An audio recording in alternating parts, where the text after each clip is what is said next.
Let us begin with a map. Spread before us is the eastern seaboard of the United States, and there, where the Hudson River meets the broad gray harbor, lies the island of Manhattan. The year is 1888. The date is the 11th of March, a Sunday.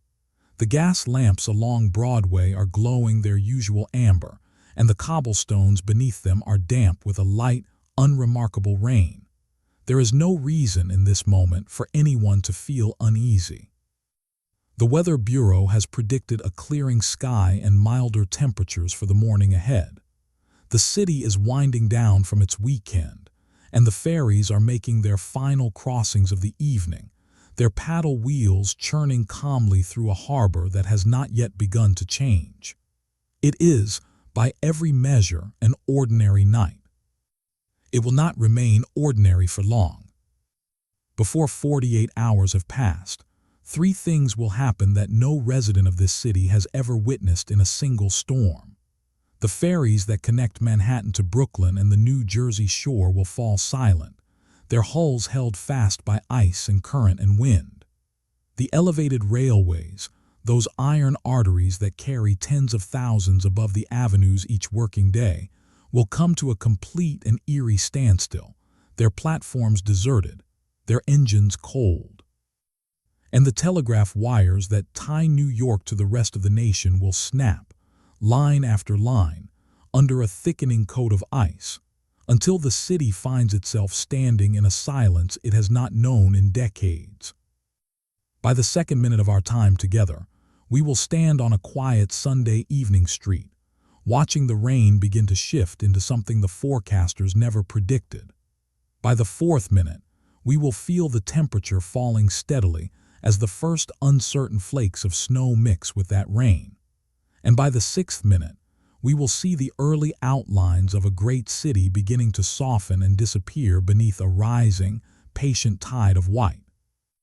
This is the story of what came to be called the Great White Hurricane, the blizzard of March 1888. We will tell it slowly and carefully and gently, as one might tell a story beside a warm fire on a long winter night.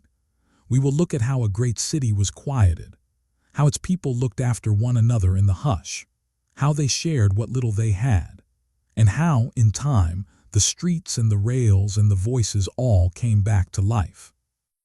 A brief note before we go further.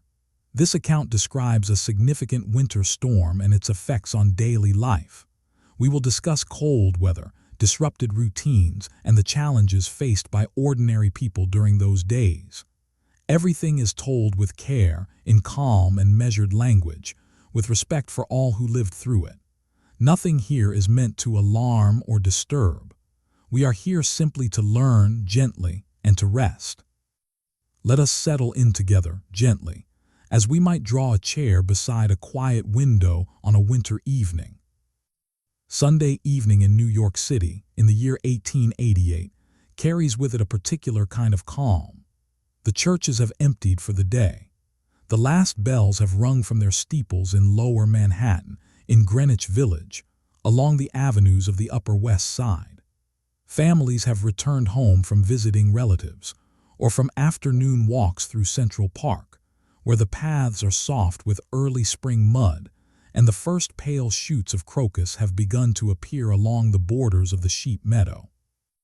The air is cool, somewhere in the mid-40s, but not uncomfortable. It smells of damp stone and chimney smoke, and beneath that, the faintest mineral hint of the river. In parlors across the city, lamps are being lit. The gas fixtures hiss softly as they catch, and a warm amber light fills rooms furnished with heavy curtains, upholstered chairs, and shelves of leather-bound books. A family in a brownstone on East 23rd Street sits down to a Sunday supper of cold roast and bread. In a tenement on Hester Street, a woman sets a pot of soup on the stove and watches the steam curl upward toward the low ceiling. On the West Side, a pair of children are sent reluctantly to bed, their arguments muffled by the closing of a bedroom door. The city, in its millions of private rooms, is performing the same unhurried ritual of the evening, eating, reading, speaking quietly, preparing to sleep. Outside, the rain is steady but not heavy. It falls on the cobblestones of Broadway and Fifth Avenue with a soft, constant patter, and the street below each gas lamp shines with a thin film of water that catches the light and sends it back in pale, trembling circles.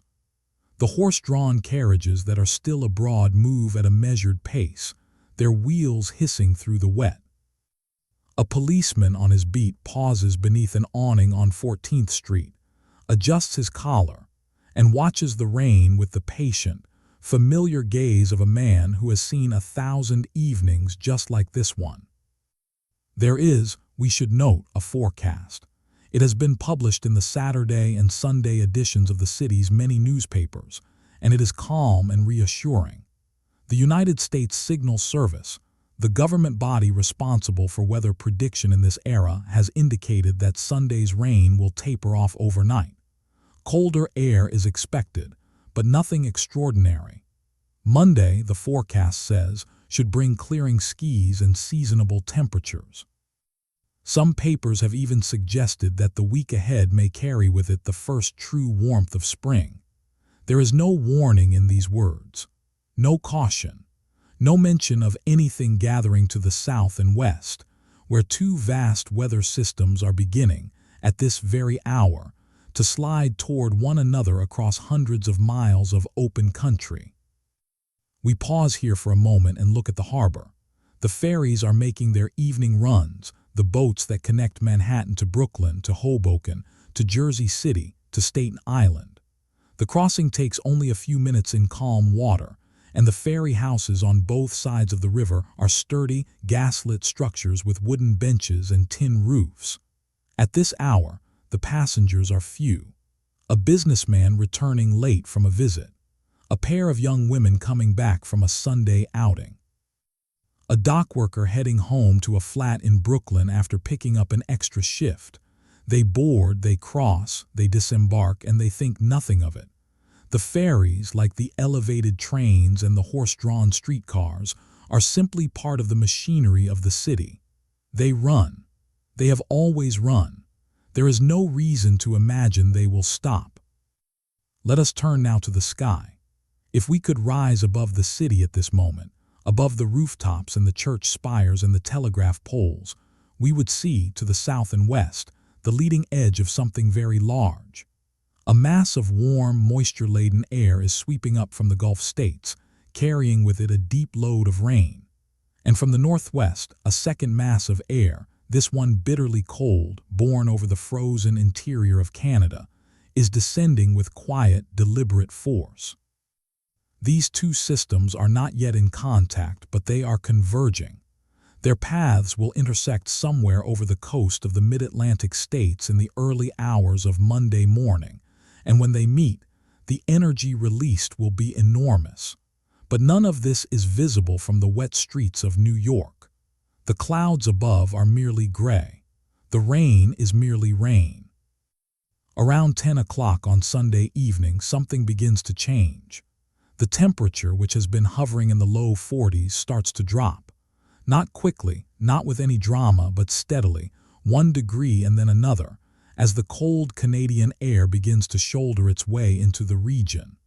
The rain, which has been falling in its ordinary fashion for most of the day, begins to feel different against the skin. It is colder, sharper. A man walking home along 6th Avenue notices that the droplets striking his face seem to carry a faint, unfamiliar sting. He pulls his hat a little lower, tucks his chin, and walks on. By 11 o'clock, the rain has begun to mix with something else. At first, it is hard to tell what it is, a thickening of the drops, a whiteness at their edges, a way they seem to drift rather than fall. But within minutes, the change is unmistakable. Snow. Not the light, decorative snow of a greeting card, but dense, wet flakes that melt the instant they touch the cobblestones and leave a thin slush in the gutters. The wind, too, has shifted. It comes now from the northeast, and it carries with it a chill that cuts through coats and scarves with a new insistence. In the parlors and bedrooms of the city, most people are already asleep. They do not see the snow beginning to gather on the window ledges. They do not hear the wind beginning to find its voice in the chimneys and along the eaves. A night watchman at a warehouse on the waterfront steps outside to check his rounds and pauses, surprised, at the sight of snow swirling in the gaslight. He looks up at the sky, which is now a low, featureless ceiling of cloud, and he feels for the first time, perhaps, a small, quiet unease. He buttons his coat to the throat and continues his rounds. The temperature continues to fall. By midnight, it has reached the low 30s. By 1 in the morning, it is in the upper 20s. The snow is no longer melting when it reaches the ground. It is accumulating. A thin white film covers the streets, the stoops, the iron railings of the brownstones. The cobblestones, which an hour ago were merely wet, are now dusted in white. The rain has stopped entirely. There is only snow now and the wind is growing stronger. In the weather office downtown, the overnight observer notes the changing conditions in his logbook. The instruments are showing a sharp drop in barometric pressure, a sign that a powerful storm system is intensifying nearby. But the forecast for Monday morning has already been distributed. The morning papers are already printed. And so the city sleeps on, unaware that outside its windows, the temperature is still falling, the snow is still deepening, and the wind is beginning to build towards something that this generation of New Yorkers has never experienced. A lantern burns in the window of a boarding house on Bleecker Street. Its flame is steady and small, casting a circle of amber light against the glass. Beyond that circle, the snow falls thicker now, the flakes larger, the wind pressing them sideways past the pane. The lantern does not flicker. It simply holds its ground as it has held it every night this winter, a small, warm point in the gathering dark. And the dark is gathering. The rain continues to fall on the cobblestones below, though it is no longer entirely rain, and the city settles deeper into the rhythms of a Sunday night, not knowing what the morning holds. Monday, the 12th of March, 1888, arrives without ceremony. There is no dawn, properly speaking. The sky does not lighten so much as shift from black to a pale, featureless gray, and even that gray is quickly obscured by the snow, which is now falling so densely that the buildings across the street are little more than dark smudges behind a curtain of white. The wind has found its full voice overnight, and it drives the snow horizontally through the intersections, piling it against doorways and storefronts, and the iron columns of the elevated railway with a force that is both steady and relentless. In apartments and boarding houses across the city, alarm clocks ring at their usual hour. Men and women rise, wash, dress, eat a quick breakfast of bread and coffee or porridge, and prepare, as they do every Monday, to go to work. The routines of a weekday morning are so deeply ingrained that they proceed almost automatically, even as the first glances out the window reveal a world that looks nothing like the one that existed the evening before. The street, which was merely damp at bedtime, is now buried. The snow is already 12 inches deep in places, and the drifts, formed by the wind pressing the snow against any vertical surface, are far deeper than that. A man on West 20th Street opens his front door and finds a wall of white reaching nearly to his chest. He stands there for a moment, blinking, his hat still in his hand, and then he closes the door and turns to his wife with an expression that falls somewhere between disbelief and quiet resignation. This scene is repeated in one form or another in thousands of homes across Manhattan, Brooklyn, and the surrounding communities. The world outside is not merely snowy. It is transformed. The familiar landmarks, the street corners, the stoops, the fire hydrants, the iron fences, have all vanished beneath a uniform white surface that gives no indication of what lies beneath it. The wind howls down the avenues with a sound that is not quite a whistle and not quite a roar, but something in between, a deep, sustained note that rattles the window glass and makes conversation difficult even indoors. Nevertheless, this is New York and New York works. That is the assumption, at least in the early hours of Monday morning. Thousands of commuters set out anyway. They button their heaviest coats, pull scarves across their faces, lean into the wind and begin the walk toward their places of employment, toward the streetcar lines, toward the elevated railway stations, toward the ferry terminals. Many of them will not reach their destinations. Many of them will spend the day, and in some cases the night, in places they had never intended to be. Let us begin with the elevated railways, because they are, in 1888, the spine of the city's transit system. The elevated lines run above 2nd Avenue, 3rd Avenue, 6th Avenue, and 9th Avenue, carrying passengers on iron trestles high above the street. On a normal day, they are loud, efficient, and crowded. On this Monday morning, the crews attempt to run the trains as usual. The locomotives are fired up.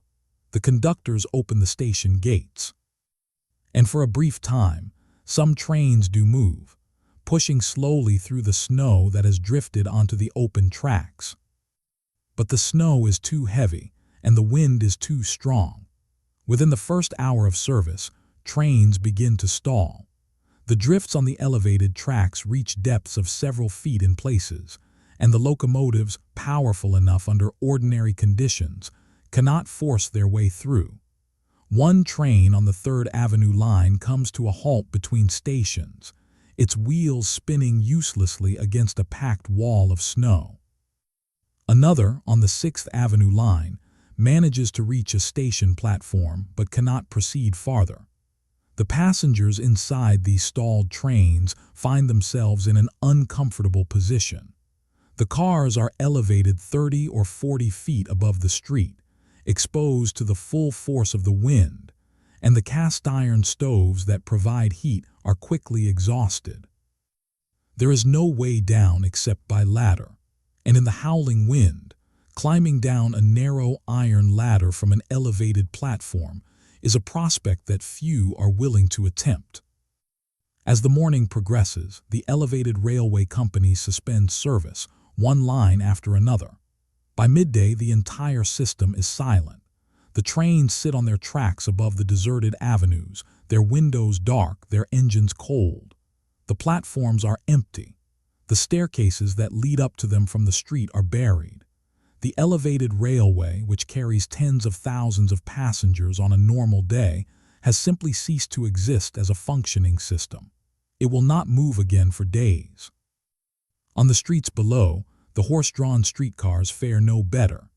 These are the long, boxy vehicles that run on iron rails set into the cobblestones, pulled by teams of 2 or 4 heavy draft horses. On a normal winter day, the streetcar companies hitch extra horses to the teams and keep the lines running through moderate snowfall. But this is not moderate snowfall. The snow on the streets of Lower Manhattan is now approaching 2 feet in depth, and the drifts in the cross streets are far deeper. The horses, strong as they are, cannot pull the heavy cars through this. They strain against their harnesses, their hooves slipping on the ice beneath the snow, and the cars barely move. Within a few hours, the streetcar companies begin to withdraw their horses. The cars are left where they stand, half buried in the drifts, their interiors empty and dark. They will remain there, motionless obstacles on the white landscape, for the duration of the storm. The ferries, too, are failing. The ferry service across the East River and the Hudson River is essential to the daily life of the region. Tens of thousands of people cross the water each day to reach their jobs. On this Monday morning, several ferry companies attempt their regular runs. The boats leave their slips and push out into the rivers, but the conditions are severe. The wind is driving the water into steep, choppy waves. Ice is forming on the rails and decks. Visibility is nearly zero. One ferry, attempting the crossing from Manhattan to Brooklyn, is driven off course by the wind and the current, and spends a harrowing period drifting in the harbor before it can be brought back to its slip. After this, the captains begin to refuse the crossing. One by one, the ferry terminals close their gates, and the waiting rooms, which would normally be busy with commuters, become shelters for stranded travelers who have no way to reach the other side. The Brooklyn Bridge, that great stone and steel span completed only 5 years earlier, remains technically passable, but the crossing is treacherous. The wind on the bridge is stronger than anywhere in the city, funneled and accelerated by the structure itself. The snow drives across the walkway in blinding sheets. A few determined souls attempt the crossing on foot, leaning into the wind at extreme angles, their coats whipping behind them. Most turn back. Some make it across but arrive on the other side exhausted and nearly frozen, their eyebrows and mustaches coated in ice, their fingers numb inside their gloves. By noon on Monday, the 12th of March, the city of New York has effectively stopped moving. The elevated trains are still. The streetcars are buried. The ferries are docked. The few horse-drawn cabs that ventured out have returned to their stables. The streets, which on any normal Monday would be crowded with pedestrians and vehicles and noise, are empty. There is only the wind and the snow, and a silence that settles over the avenues like something physical. A weight, a presence, a vast white quiet that the city has never known. The snow continues to fall. The snow continues to deepen along the avenues, and the city grows a little quieter with each passing quarter hour, until the only sound left is the wind, steady and unhurried, pressing against the windows. To understand the silence that falls over New York City on the 12th of March, 1888, we must first understand how the city speaks. In this era, the primary means of long-distance communication is the telegraph. Thin copper wires strung between wooden poles carry coded electrical signals from city to city, from coast to coast. These wires are the nervous system of commerce, of government, of news. The stock exchanges rely on them. The newspapers rely on them. The fire departments and police rely on them. When the telegraph works, New York is connected to Philadelphia, to Washington, to Boston, to Chicago, to the rest of the known world. When the telegraph fails, the city is alone. The telegraph fails on Monday morning. The wires strung on poles above the streets and rooftops are exposed to the full force of the storm. During the night, the wet snow and freezing rain have coated every wire in a thick sleeve of ice. Each wire, normally as thin as a pencil, now carries a load of ice several inches in diameter. The weight is enormous. A single span of wire between two poles, which under normal conditions weighs a few pounds, now weighs many times that. And the wind is pulling at these ice-laden wires, with a force that the poles were never designed to withstand. The poles begin to fail before dawn. On some streets, the poles simply lean over, slowly, like tired sentinels, until their crossarms touch the ground and the wires drape across the snow in tangled loops. On other streets, the poles snap, a sharp crack that can be heard even above the wind, and fall across the roadway, carrying their burden of wires and ice with them. In some neighborhoods, the fallen wires are draped across fences and stoops and awnings, a frozen web of copper and ice that blocks doorways and alleys. In other places, the wires are buried by the drifting snow within minutes of falling, invisible hazards beneath the white surface. By mid-morning, the damage is extensive. Hundreds of telegraph poles in the metropolitan area have come down, and with them have come thousands of individual wire spans. The Western Union offices in Lower Manhattan, which on a normal day hum with the constant chatter of instruments receiving and transmitting messages, are growing quiet. One by one, the circuits go dark. The operators sit at their desks and listen to the silence in their earpieces, a silence that is, for men and women accustomed to the constant rhythm of incoming code, deeply unsettling. By noon, most of the telegraph connections between New York and the outside world have been severed. A few circuits remain operational, those that run through underground conduits or that happen to be sheltered from the worst of the wind, but they are overwhelmed with traffic and intermittent at best. The telephone system, still a relative novelty in 1888, suffers the same fate. Telephone service in New York at this time is limited largely to businesses and wealthy households, and the network depends on the same kind of overhead wires and poles as the telegraph. These, too, are brought down by the ice and wind. The telephone exchanges go silent. A businessman who picks up his telephone receiver on Monday morning and turns the crank hears nothing. Not a ring, not a voice, not even the familiar hum of the line. Just silence. He replaces the receiver, tries again, and hears the same nothing. He sets the instrument down and turns to the window where the snow is pressing against the glass, and he understands, perhaps for the first time, what it means to be truly out of contact. The newspapers, those great engines of information that New Yorkers rely on every morning, are unable to fulfill their function. The printing presses in the offices of the New York Times, the New York Tribune, the Herald, the World, and the dozens of smaller dailies run their Monday editions as usual, but the papers cannot be delivered.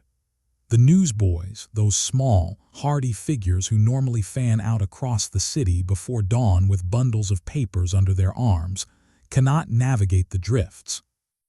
The delivery wagons cannot move. A few papers are distributed to locations within walking distance of the printing offices, but the vast majority of the city's residents will not see a newspaper on Monday.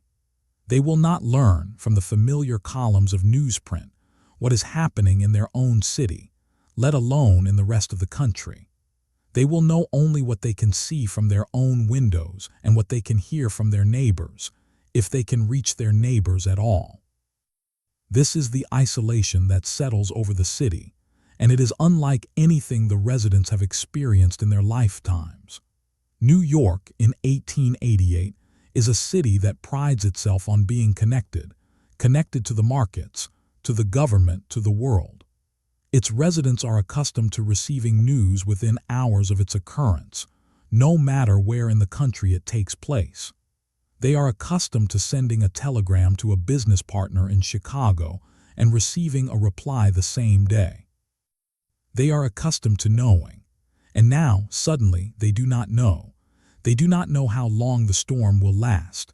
They do not know whether the rest of the coast is suffering the same conditions or whether this is a local event. They do not know when the trains will run again, or when the mail will arrive, or when the ferries will resume. They are, in the fullest sense of the word, cut off. There is a particular quality to this kind of silence. It is not the restful silence of a country evening, or the companionable silence of a library. It is an imposed silence, a silence that feels unnatural because it exists in a place that is ordinarily so loud. New York in the 1880s is one of the noisiest cities in the world.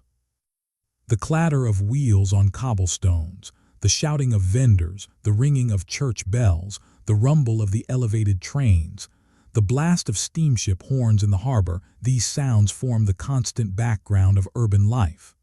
When they stop, all of them, all at once, the absence is not peaceful. It is strange. It is disorienting. It makes the wind sound louder than it is, and it makes the snow seem to fall with a deliberateness that is almost purposeful. In the telegraph offices, the operators wait. They test their instruments, tap out inquiries on circuits that may or may not be active, and listen for the faint clicks that would indicate a response from somewhere, anywhere beyond the snow. Occasionally, a fragmentary message comes through on one of the surviving circuits, and a small cheer goes up in the office. But these connections are unreliable, flickering on and off like a candle in a drafty room, and they carry only a fraction of the traffic they normally would. A lantern burns in the window of a telegraph relay station on Cortlandt Street. The operator inside has placed it there, not because the office needs more light, but because, he says, it seems like the right thing to do. A small, steady flame in a window, visible from the street, telling anyone who passes that someone is here, someone is awake, someone is listening, even if the wires are down, even if the instruments are quiet. Outside, the poles continue to fall, one after another, their cracks muffled by the wind, their wires settling into the snow like threads pulled loose from some vast, invisible garment. The wires are quiet now, and the wind speaks in their place, carrying nothing but snow across the rooftops of Manhattan. Let us step inside now, out of the wind and the driving snow, and close the door behind us. Let us stand for a moment in the hallway of a brownstone on a side street somewhere in the 20s. It does not matter much which street, because the scene inside is very nearly the same in every home across the city. The hallway is narrow, and the wallpaper is a pattern of faded roses. A coat rack stands by the door, and it is crowded with heavy coats and scarves, all of them damp from brief, necessary trips to the front stoop to check the accumulation. A pair of boots stands on a mat near the door, their leather dark with moisture. And from the kitchen at the end of the hall comes the gentle sound of a coal stove, a low, steady hum of warmth that is, at this moment, the most important sound in the house. The coal stove in 1888 is the heart of the home in winter. It is a cast iron structure, usually black, usually round or rectangular, standing on short legs in the kitchen or in the main sitting room. It burns anthracite coal, which is delivered by wagon and stored in a bin in the basement or in a closet near the stove. When the fire is properly tended, the stove radiates a deep, even warmth that can heat a room to a comfortable temperature even on the coldest days. The glow from the open grate, a soft orange red that flickers and shifts as the coals settle, is one of the most comforting sights in the domestic landscape of this era. It is the first thing a person looks for when entering a cold room, and it is the last thing they check before going to bed. On this Monday, the stoves are working hard. The temperature outside has fallen into the single digits by afternoon, and the wind is driving the cold through every crack and seam in the walls and windows. The family in our brownstone, let us say it is a father and mother and 3 children, which is a common enough arrangement, has drawn itself inward, away from the outer rooms of the house and toward the warmth of the kitchen stove. The parlor, which is at the front of the house and which faces the street, has been abandoned for the day. Its windows are thick with frost on the inside, and the curtains have been drawn to add another thin layer of insulation between the family and the storm. In the kitchen, the mother is managing the coal supply with a careful, practiced eye. She knows how much coal is in the bin. She knows how long it will last at the current rate of burning. And she is aware, as every experienced housekeeper in the city is aware on this day, that the coal delivery wagon will not be coming. Not today, possibly not tomorrow. The coal must be rationed. She adjusts the damper on the stove to slow the burn, and the fire settles from a bright glow to a deeper, more sustained orange. It will give less heat, but it will last longer.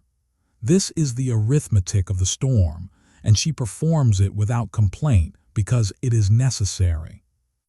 The children are at the kitchen table. The youngest is drawing on a piece of brown wrapping paper with a stub of pencil.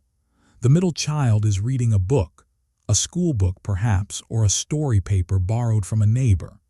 The eldest is helping to prepare the midday meal, which today consists of bread, sliced thin to make it last, a small piece of cheese, and a cup of broth made from the bones of last week's roast. It is not a feast, but it is warm, and it is shared. And the table where it is eaten is close enough to the stove that everyone can feel the heat on their faces. The The father, if he has not managed to reach his place of employment, and most men have not, on this day, is engaged in the tasks that the storm demands. He may be in the basement, checking the foundation walls for leaks where the snow has drifted against them. He may be at the front door, shoveling the stoop for the third time since morning, even though the snow fills it in again within the hour. Or he may be at the window, watching the storm with the particular, focused attention of a man who is accustomed to being at work and who finds himself, against all expectation, unable to go anywhere. He watches the snow drive past the glass and he listens to the wind, and he says very little because there is very little to say. The windows are worth pausing at. In a city that is accustomed to looking outward at the street, at the passers-by, at the traffic, the windows have become, on this day, something different. They are no longer openings onto the world. They are barriers against it. The frost on the inside of the glass has formed intricate patterns, feathery, branching structures that resemble ferns or the bare branches of winter trees. The children trace these patterns with their fingertips, their breath adding new clouds of moisture to the surface that will, in time, freeze into new crystals.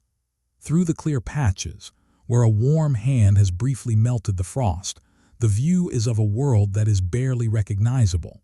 The houses across the street are dim shapes. The fence posts and lamp posts have become white pillars. The sky and the ground have merged into a single, undifferentiated field of gray and white. There is a particular quiet inside these rooms. It is not the empty quiet of an abandoned house. It is a full quiet, the quiet of a family occupying a small space together, each person engaged in their own task, aware of the others without needing to speak to them. The clock on the mantel ticks. The stove murmurs. A page turns. A pencil scratches against paper. These small sounds, which on any other day would be lost beneath the larger sounds of the city, are now the entire soundtrack of the household. They are unexpectedly comforting. The lamp on the kitchen table, a kerosene lamp with a glass chimney, its flame turned low to conserve fuel, adds its own warmth to the room. Not a physical warmth exactly, but a warmth of light. The amber glow it casts across the table and the faces gathered around it creates a circle of visibility and safety. Beyond that circle, the corners of the room are dim. But within it, everything is clear and close and present. The bread on the cutting board, the knife beside it. The steam rising from the pot on the stove. The hands that reach for a cup and wrap themselves around it. As the afternoon wears on, the routines of the house settle into a rhythm that is unfamiliar but not unpleasant. Meals are smaller and more frequent. The stove is checked and tended at regular intervals. The children are put to quiet occupations. The father brings in a small amount of snow in a pail and sets it beside the stove to melt, because the water pipes in some parts of the city have begun to freeze. And at the windows, every so often, someone stops and looks out and watches the snow, which continues to fall with the same steady, unhurried patience it has maintained all day. It does not seem to be in any rush. It falls and it drifts, and it covers everything, and it shows no sign of stopping. Inside these rooms, the stove gives it steady warmth, and the lamp on the table holds the darkness gently at bay. Not everyone is at home. That is one of the quiet facts of the storm, and it is worth spending some time with. Thousands of New Yorkers were caught away from their residences when the blizzard struck on Monday morning, at their offices, in hotels, in train stations, on the streets. And for many of these people, the question of shelter becomes pressing well before noon. The hotels of Manhattan are the first to absorb the stranded. The grand establishments along Fifth Avenue and Broadway, houses with names that carry weight and reputation, find their lobbies filling with men and women who had come into the city for business or pleasure over the weekend and who now cannot leave. These guests are, for the most part, well-dressed and well-mannered, but they are also anxious. Their trains are not running. Their ferries are not crossing. Their telegrams to family members in other cities have gone unanswered. They mill about in lobbies furnished with potted palms and velvet chairs, asking the front desk for information that the front desk does not have. But the hotels respond with competence and, in many cases, with genuine generosity. Extra cots are brought up from basements and storage rooms. Dining rooms extend their service hours. Some hotels open their kitchens to prepare simple, sustaining meals for guests who had not planned to stay. The fireplaces in the lobbies are kept burning steadily, and the gas lights are turned up, and the large windows that face the avenue are draped with heavy curtains to keep the drafts at bay. A hotel, after all, is a kind of community in miniature, and on this day, that community draws together in a way that the normal, transactional relationship between guest and establishment would not ordinarily require. In less grand quarters, the boarding houses, the lodging rooms, the working men's hotels on the Bowery, and in the neighborhoods around City Hall, the situation is more crowded and less comfortable, but the spirit of accommodation is often the same. A boarding house keeper on Mulberry Street, who has beds for 20, finds herself with 35 guests and makes do. She gives up her own room, moves a table out of the dining area to make space for pallets on the floor, and puts a large pot of coffee on the stove that stays warm and available throughout the day and night. Her boarders, a mix of clerks and laborers and traveling salesmen, share blankets and stories and the quiet camaraderie of people who are stuck in the same predicament, and who recognize that cooperation is more useful than complaint. The churches of the city open their doors, too. This is a response that arises from both institutional habit and individual conscience. Pastors and priests and wardens, making their own difficult journeys through the snow, arrive at their churches and unlock the doors and light the stoves and lamps. Word spreads slowly, in the absence of telephones and newspapers, but it spreads that certain churches are open and warm and welcoming anyone who needs shelter. People come. They come from nearby tenements where the coal has run out. They come from the streets where they had been caught mid-journey and had no place to go. They come in small groups and alone, their clothes stiff with snow, their faces reddened by the wind. The interiors of these churches on this day take on a character quite different from their usual Sunday solemnity. The pews are arranged to provide sleeping space. Blankets and coats are distributed. Someone produces a basket of bread. Someone else has brought a pot of soup, carried through the drifts with enormous effort, its warmth preserved beneath layers of cloth. A candle burns on the altar, and the stained glass windows, which normally glow with color when the sun passes through them, are dark today. The sky outside is too heavy and gray to illuminate them, but the interior light, the light of candles and oil lamps, gives the space a warmth that is its own kind of beauty. And now let us speak of neighbors. In the tenement districts on the Lower East Side, in the blocks around 5 Points, in the crowded neighborhoods where families live 4 or 5 to a room, the concept of neighborliness is not an abstraction. It is a daily practice, born of necessity and proximity. On this day, it becomes something more. It becomes a kind of survival strategy. A woman on Allen Street who has managed to keep her stove burning and her rooms warm sends her eldest son, a boy of 12, let us say, to knock on the doors of the families on her floor. The boy, bundled in every piece of clothing he owns, moves down the narrow hallway, knocking at each door in turn. At one door, an elderly man answers. He is alone. His stove has gone out and he does not have the strength to carry coal up from the basement. The boy helps him. He descends the dark stairway to the coal bin, fills a bucket and carries it up 4 flights. Then he shows the old man how to relight the stove, a task the old man knows perfectly well how to do, but his hands are stiff with cold and the boy's hands are young and quick. Within minutes, the stove is glowing again and the old man sits beside it, warming his fingers, nodding his thanks. At another door, a family with a new baby has run out of milk. There is no way to buy milk. The delivery wagons are not running and the shops are closed. But someone on the floor above has a small amount, and word travels from door to door. And within the hour, a cup of milk has been passed from one apartment to another, hand to hand, along the hallway and up the stairs, and the baby is fed. This is not a dramatic rescue. It is a quiet, practical act of sharing, performed by people who understand that in a storm like this, the well-being of one family is connected to the well-being of every family in the building. A lantern is placed in a doorway on Orchard Street. Its purpose is simple. It says, "This door is open. If you need warmth, if you need company, if you need a bowl of soup or a place to sit, come in." The lantern is not large. It is a common tin lantern with a single candle inside, and its light is modest, just enough to cast a small, golden circle on the snow-covered stoop. But it is visible from the street and it is understood.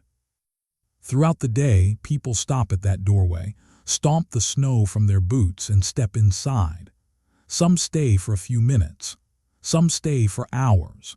And the lantern remains lit, its candle replaced as needed, a steady point of warmth in a neighborhood that has drawn itself together against the cold.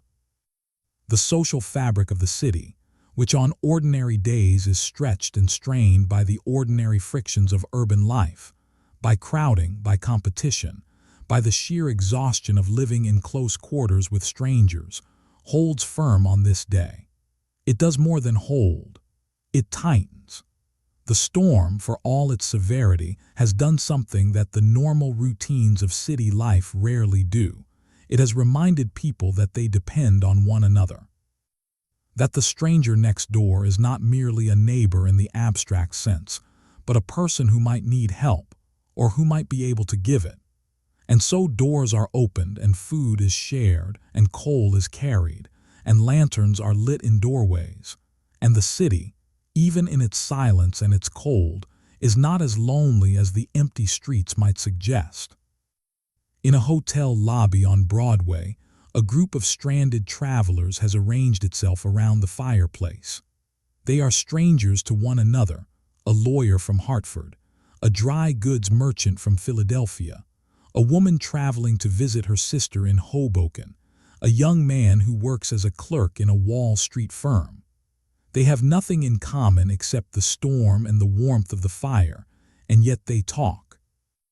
They share their stories, where they were going, where they were when the snow began, what they hope to find when it ends.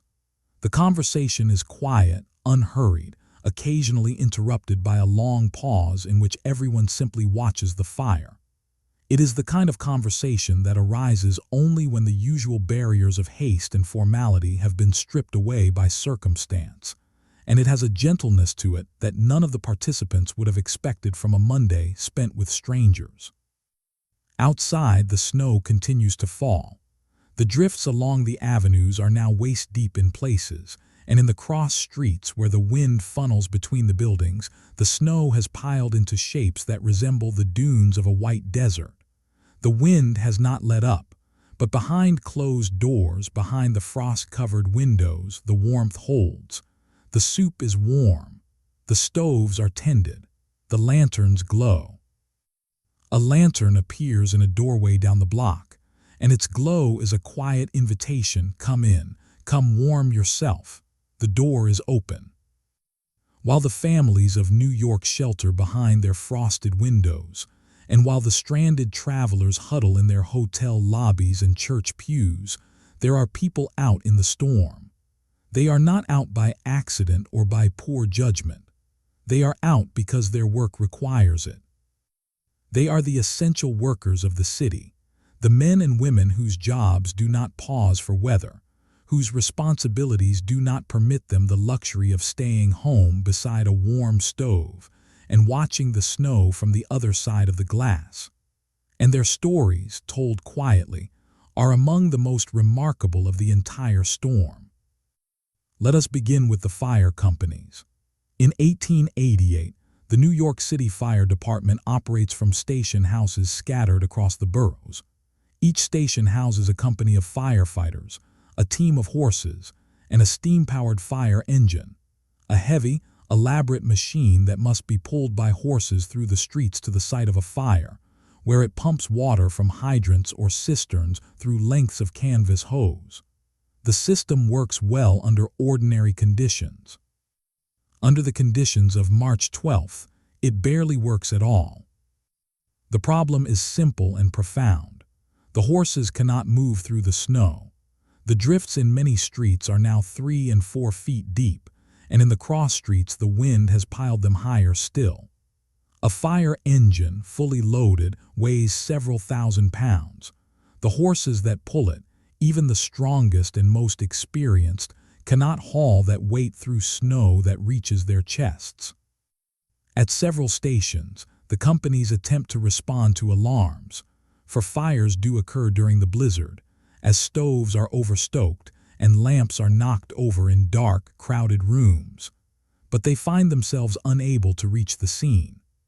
A company on the Lower East Side receives an alarm and hitches its horses and rolls out into the street, only to come to a halt within 2 blocks.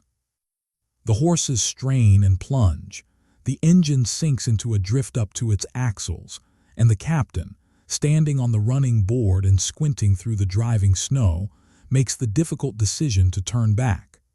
There is nothing to be done. The fire, wherever it is, will have to burn itself out or be fought by the residents themselves with buckets and blankets and whatever water they can find. At other stations, the firefighters adopt a different approach.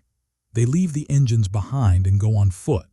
Small groups of men, wearing their heavy coats and helmets, carrying lengths of hose coiled over their shoulders, set out through the drifts toward the reported locations of fires. The going is agonizingly slow. Each step must be stamped down into the snow before the next can be taken. The wind drives the snow into their faces with a force that makes it difficult to see or breathe. They tie ropes around their waists and connect themselves to one another, so that if one man falls or becomes disoriented in the whiteout, the others can pull him back. They move as a unit, slowly, deliberately, through streets that have become canyons of white. Some of them reach their destinations. Some do not.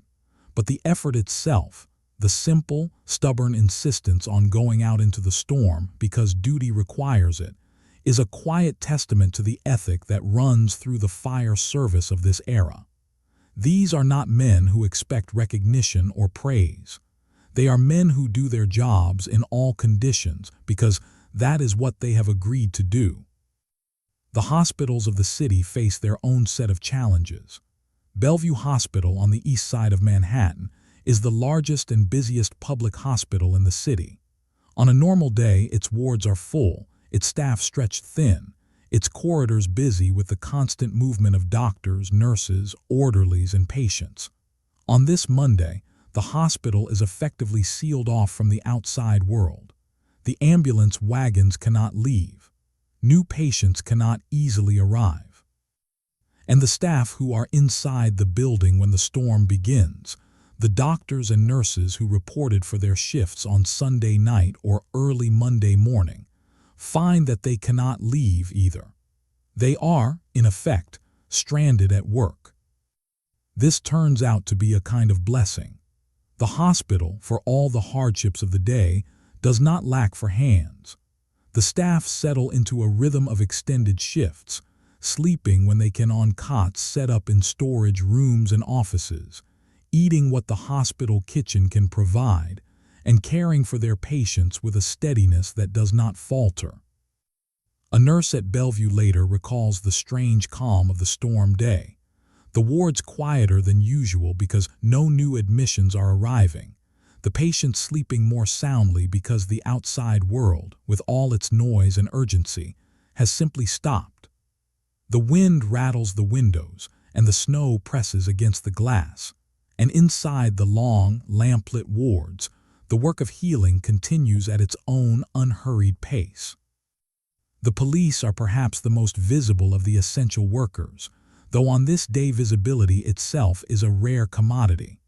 Police officers in New York walk regular beats, assigned routes through their precincts that they patrol on foot, in all weather, checking doors and windows, watching for trouble, offering assistance.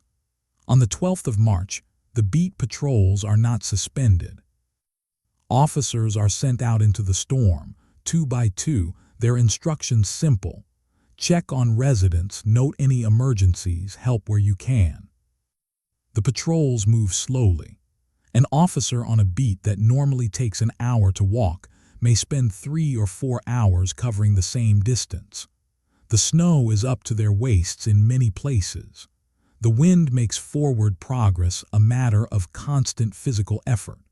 They wear every piece of clothing available to them and wrap scarves across their faces until only their eyes are visible. Some of them carry lanterns, not because the lanterns provide much useful light in the driving snow, but because the light marks their position and reassures the residents who glimpse it through their windows that someone is out there, someone is watching, someone has not forgotten them. These officers perform 100 small, unrecorded acts of assistance over the course of the day. They help a woman carry coal up a staircase. They check on an elderly man who lives alone and who has not been seen since the storm began. They guide a lost delivery boy back to his employer's shop. They knock on doors in the poorer neighborhoods to make sure that families have fuel and food. None of these acts will appear in any official report.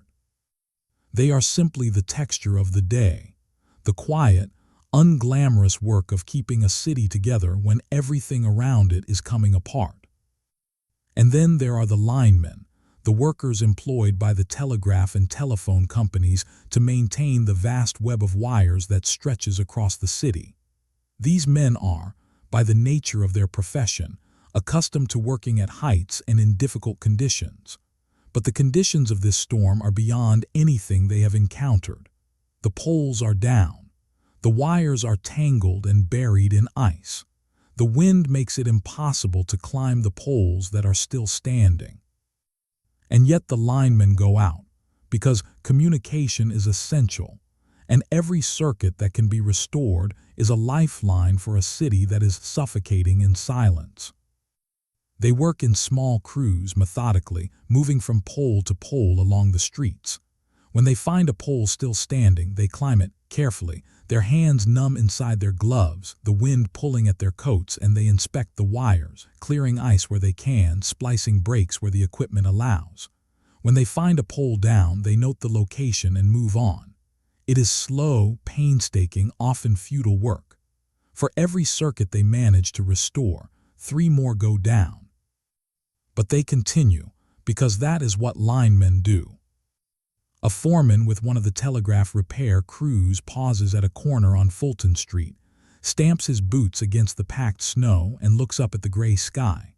The snow is still falling. The wind is still blowing. He cannot feel his fingers, and his face, beneath the scarf, is raw with cold. He turns to his crew and says something that is lost in the wind.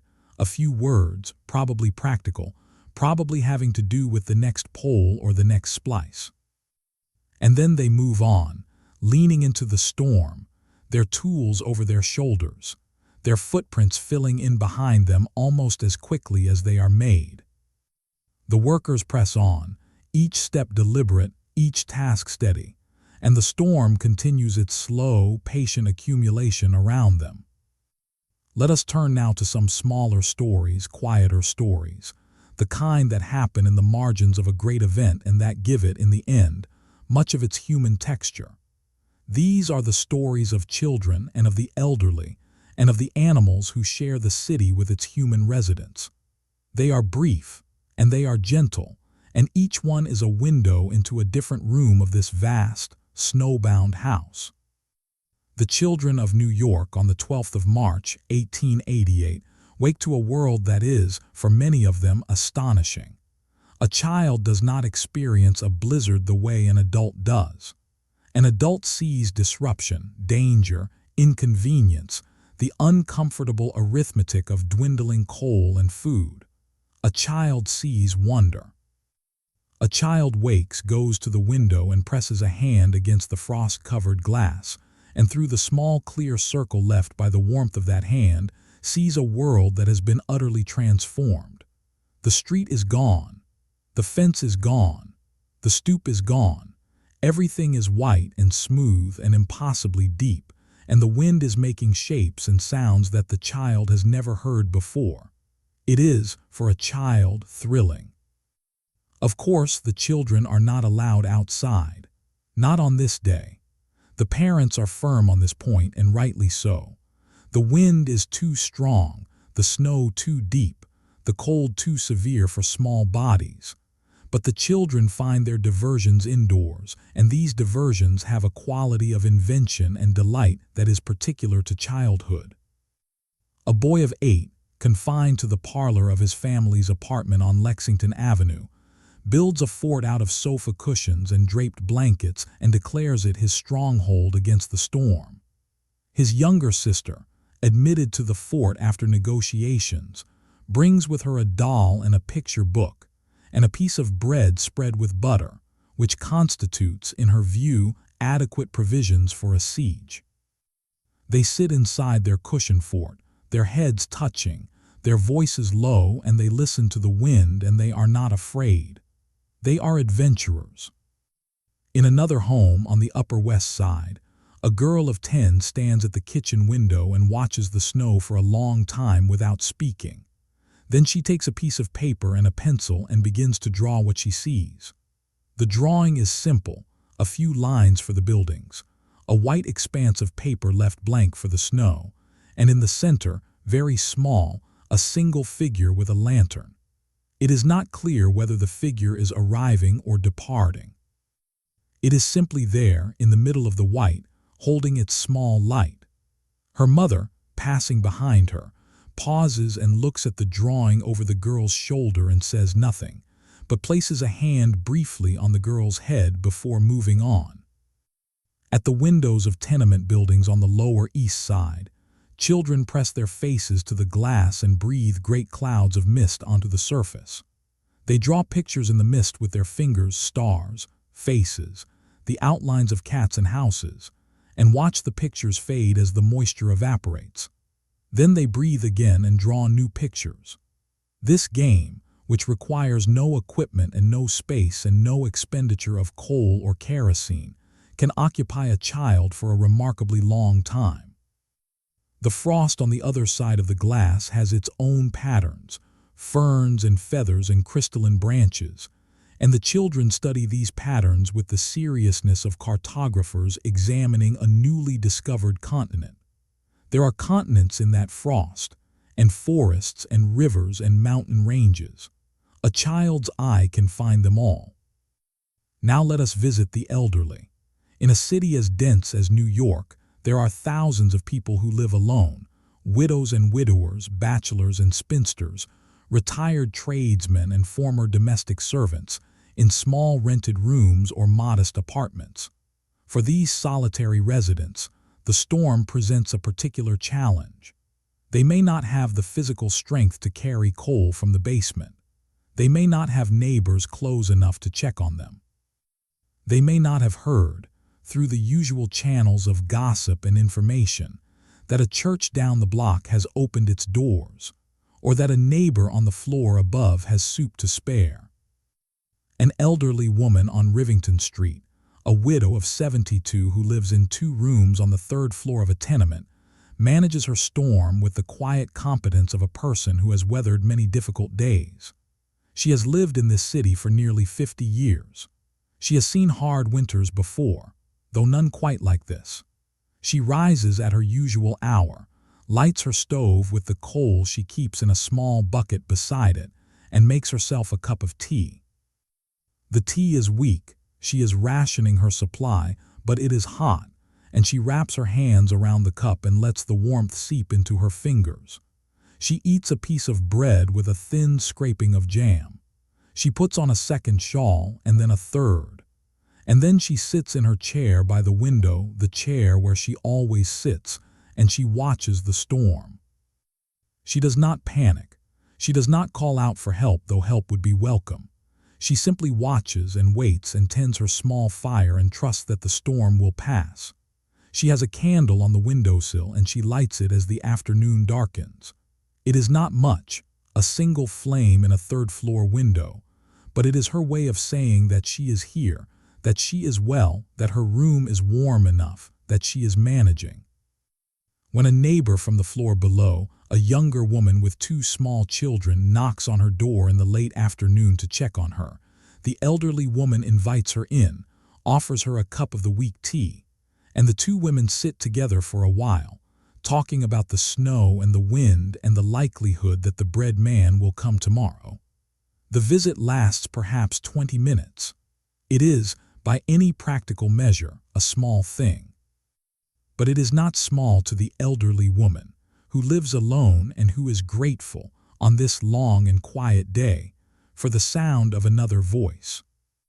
The animals of the city are, in their own way, weathering the storm as well. In the stables that line certain blocks of the West Side and in the mews behind the great houses on Fifth Avenue, the horses stand in their stalls, warm and dry, their feed bags filled, their blankets draped over their backs. The stablemen who tend them have, in most cases, remained at their posts, sleeping in the hay loft or in a cot beside the tack-room stove. The horses are calm. They are accustomed to the sounds of the city, and the sound of wind and snow, while different from the usual clatter of wheels and voices, is not frightening to them. They stamp their heavy hooves on the stable floor, shake their great heads, and chew their oats, content to wait.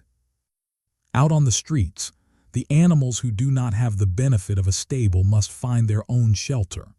A stray cat, thin and orange, has found its way into the alcove of a basement doorway on Mott Street, where the recessed entrance provides a small pocket of stillness in the otherwise relentless wind. The cat curls itself into a tight ball, its tail wrapped around its nose, and sleeps. The snow drifts around it but does not reach it. Above, on the cornice of a warehouse, a row of pigeons sits in a line, their feathers puffed against the cold, their heads tucked into their chests. They do not move. They are waiting with the particular patience of birds for the weather to change. Sparrows, those small, hardy, ubiquitous residents of the city, have found shelter beneath the eaves of churches and public buildings, wedged into the narrow spaces between the stone molding and the roof. Their small bodies tremble with cold, but they are alive, and they are together, and the overhang above them keeps the worst of the snow and wind at bay. A child watching from a window across the street can see them, a dozen tiny dark shapes huddled in a row beneath the eave of a church, and the child whispers to her mother, "Look, the birds are hiding from the storm," and the mother looks and nods and says, "Yes, they know how to take care of themselves." The animals find their corners of warmth, the children find their moments of wonder, and the snow falls equally upon all of them. In the daily life of New York City in 1888, there are certain routines that are so deeply woven into the fabric of the day that they are barely noticed. The milk arrives before dawn. The bread is baked by 6 in the morning and stacked in the baker's window by 7. The newspapers are on the corner by the time the first commuters pass. The iceman comes. The coal man comes. The postman comes. These arrivals are as predictable as the sunrise, and the city depends on them with a trust so complete that it borders on unconsciousness. No one thinks about the milk until it is not there. On Monday, the 12th of March, the milk is not there. The milk in New York City comes, for the most part, from farms in the surrounding countryside, from Westchester County, from Long Island, from New Jersey.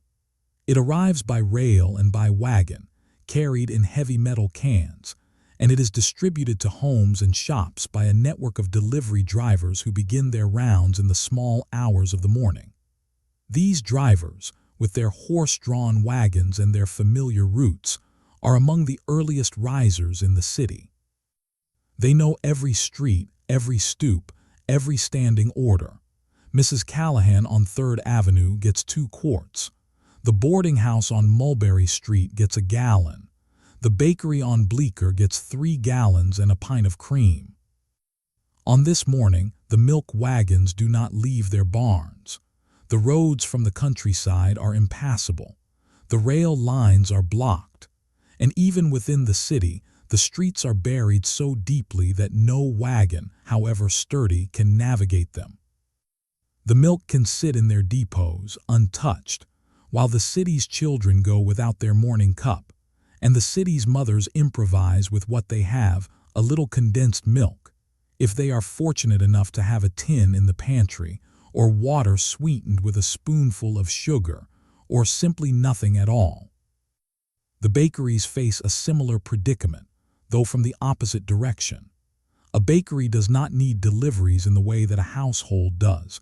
A good bakery maintains a store of flour, yeast, sugar, and salt that can last for several days. And on this Monday morning, many of the city's bakers are, in fact, at work. They have slept in their shops, or they live above them, and they rise in the dark and fire their ovens and begin the familiar process of mixing and kneading and shaping the dough.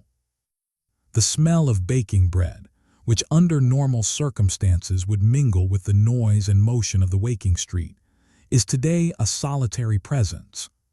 A warm, yeasty fragrance drifting out of a shop window into a world that is otherwise composed entirely of cold and silence and white.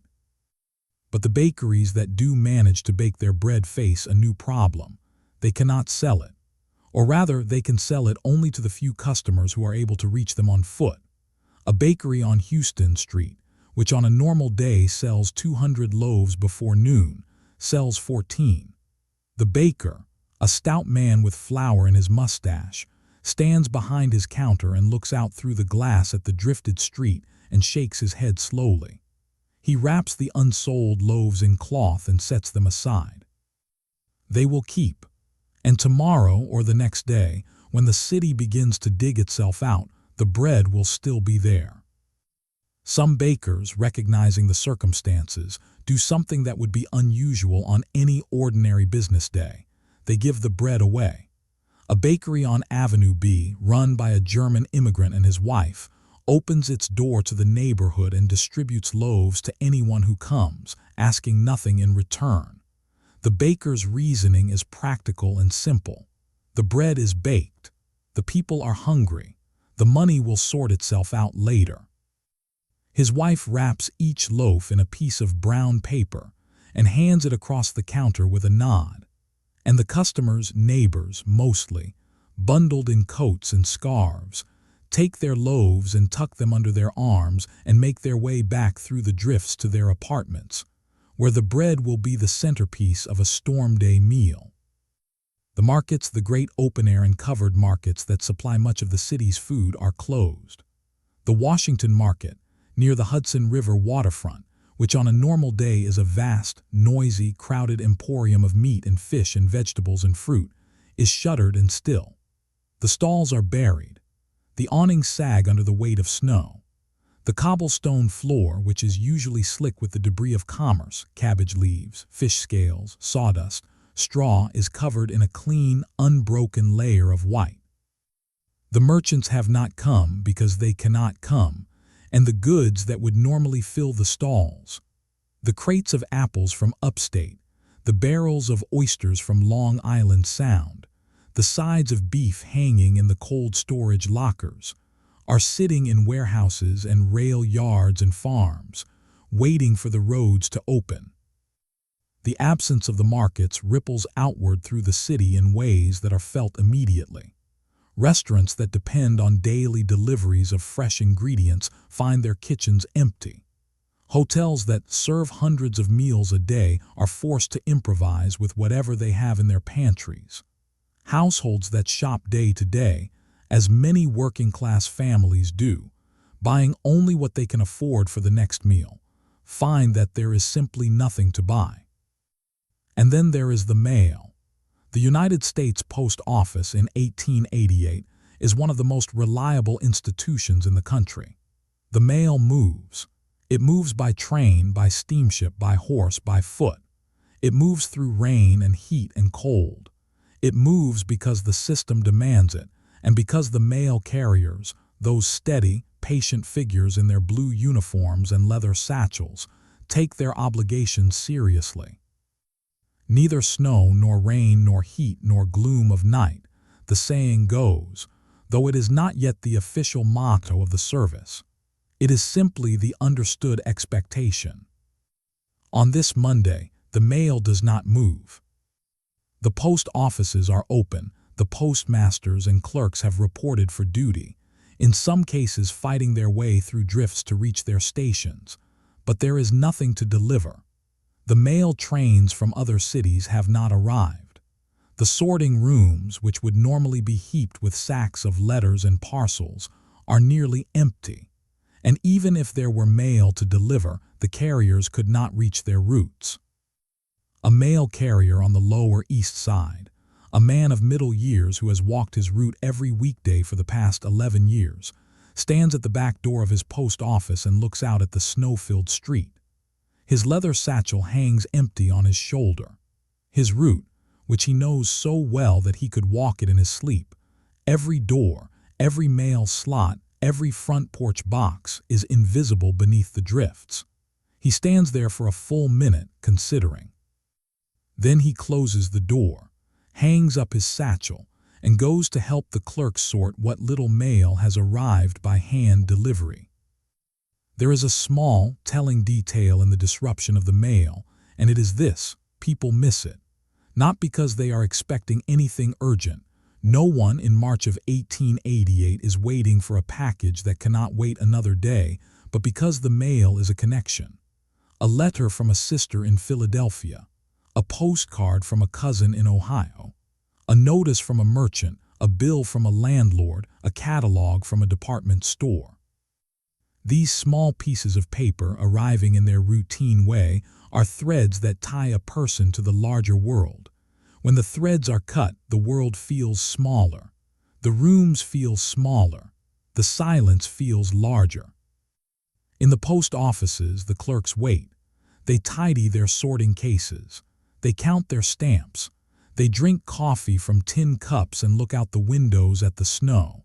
And they wait for the trains that are not coming and the wagons that cannot move and the carriers who cannot walk their routes. The mail will resume, of course. It always does. But for now, the sorting rooms are quiet, and the satchels hang empty on their hooks, and the letters that have been written but not yet sent sit in desk drawers and coat pockets all across the city, their messages undelivered, their news growing old. A single letter lies on a desk in a parlor on West 14th Street. It is addressed in a careful, slanting hand to a family in Albany. It describes the weather in the city and asks after the health of a grandmother. It was written on Sunday evening before the snow began, and it was meant to be posted on Monday morning. It will not be posted until Thursday. By then, the news it contains will be out of date, and the writer will add a brief postscript at the bottom in a slightly hurried hand. You will have heard about our storm by now. We are well. The city is digging out. The markets stand quiet beneath their canopies of white, and the city learns, for a few days, what it means to do without the things it has always taken for granted. Monday night arrives not with the drama of a sudden darkening, but with the slow, imperceptible deepening of an already gray sky into something darker. There is no sunset on this evening. The clouds are too thick, too low, too uniform for that.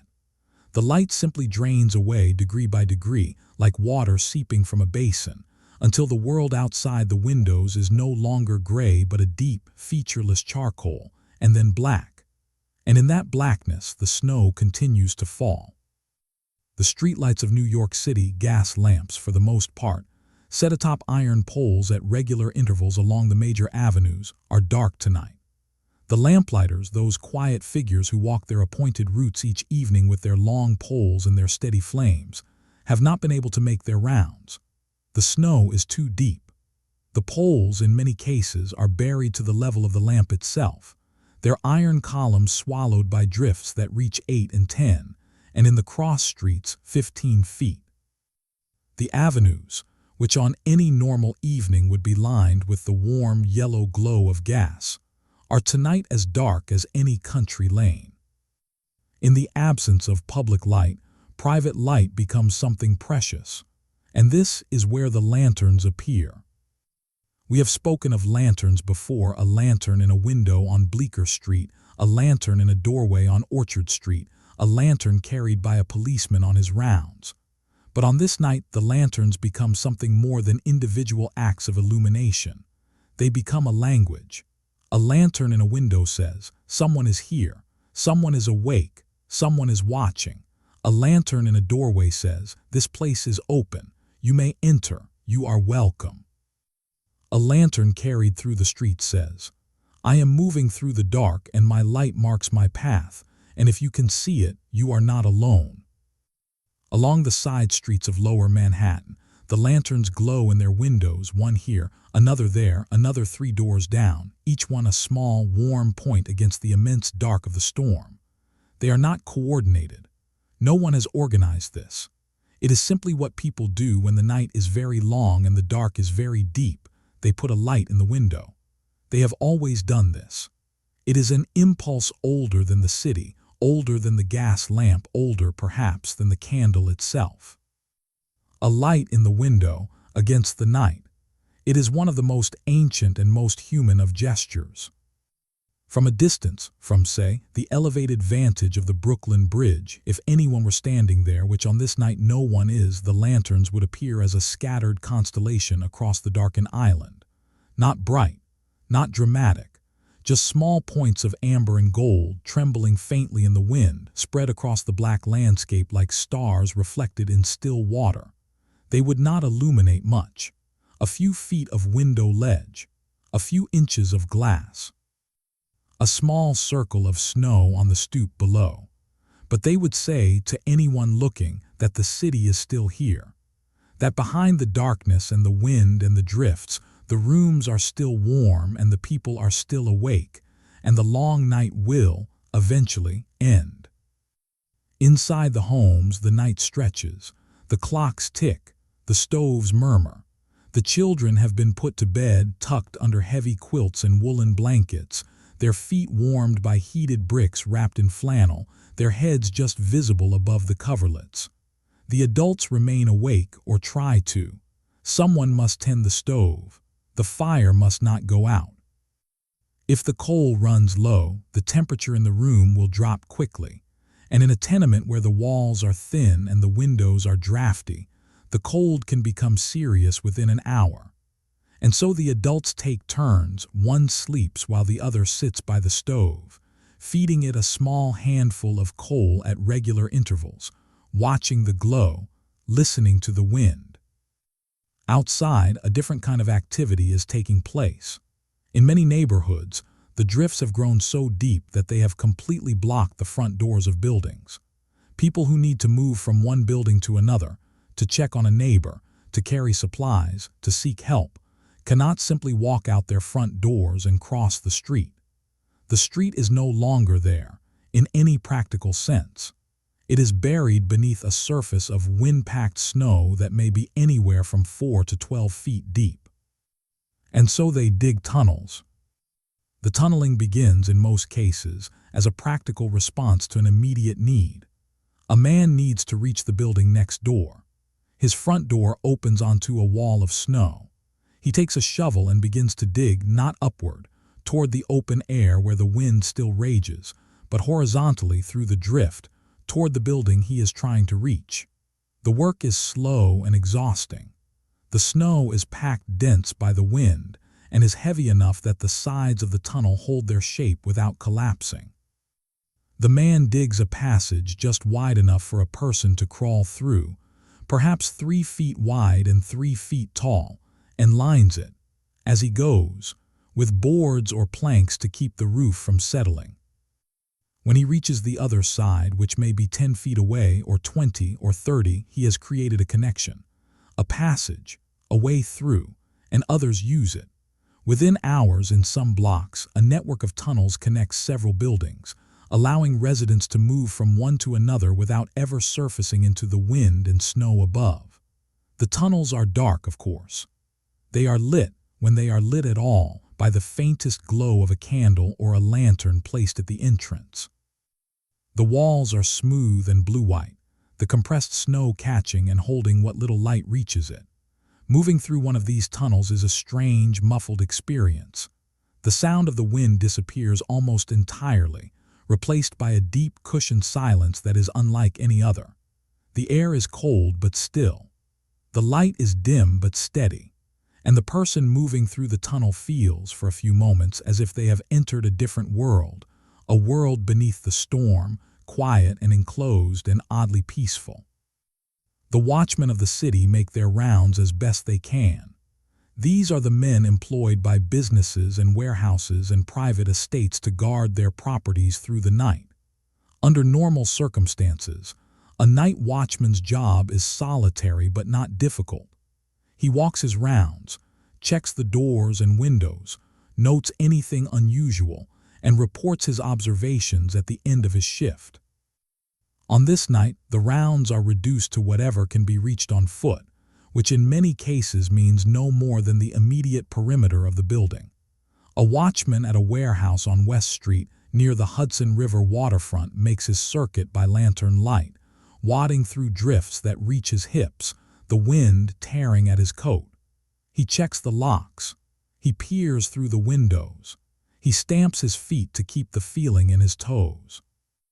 And then he returns to his small office inside the warehouse, where a stove is burning and a pot of coffee is sitting on the grate, and he wraps his hands around a cup and watches the steam rise and waits for the next hour to come around.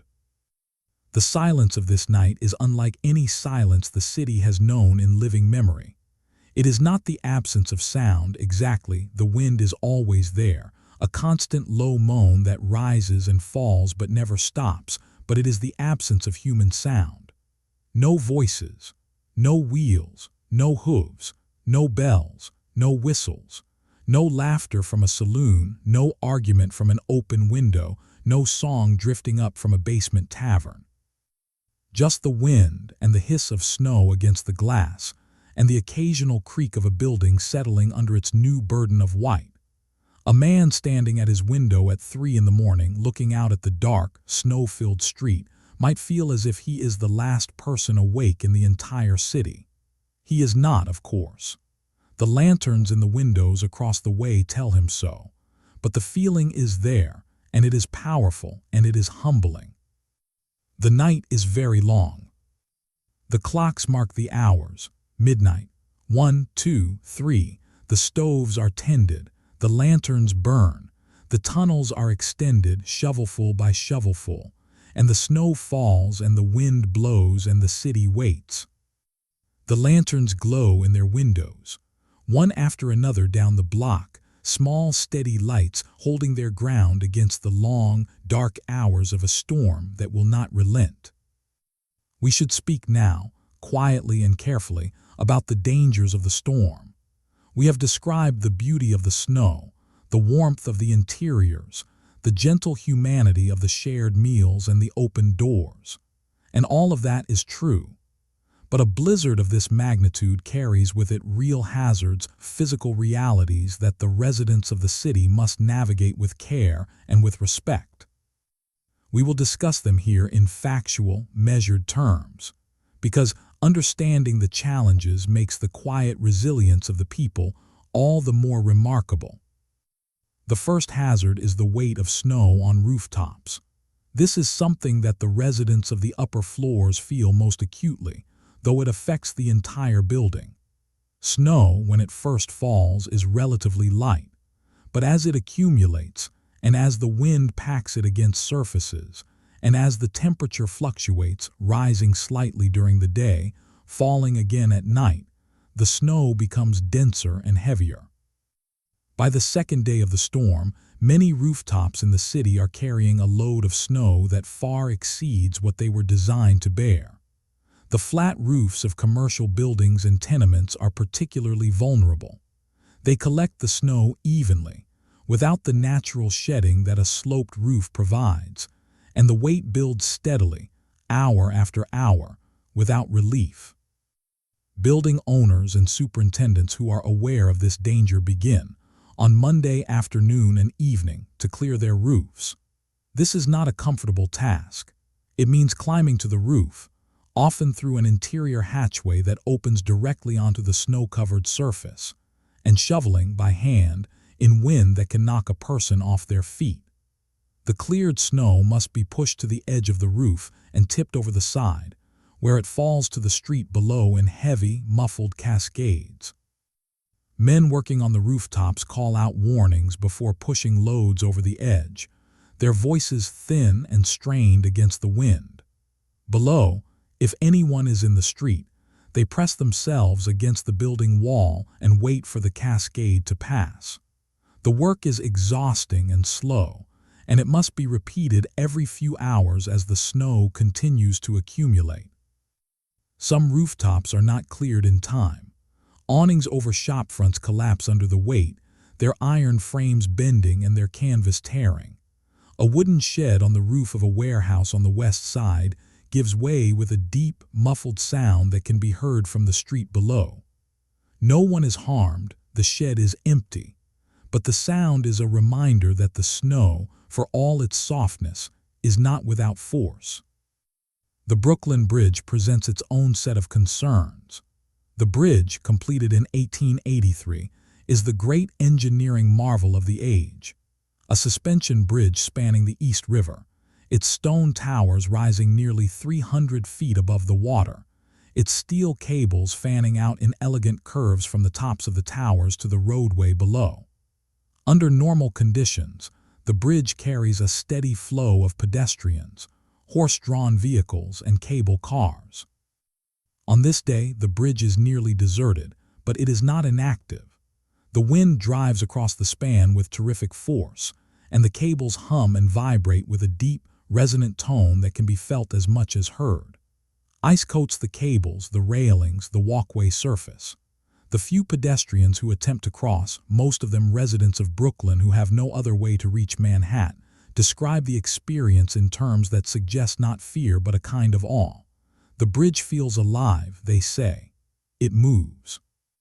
It sways. It speaks in the voice of the wind. The bridge authorities post warnings at both ends, advising against crossing except in cases of genuine necessity. A few officers are stationed at the approaches to assist anyone who does attempt the walk. But the decision to cross is left to the individual, and most individuals, having looked out at the ice-covered span and felt the wind pulling at their coats, choose to wait. Cold exposure is the hazard that affects the greatest number of people, though it is also the one that is most quietly managed.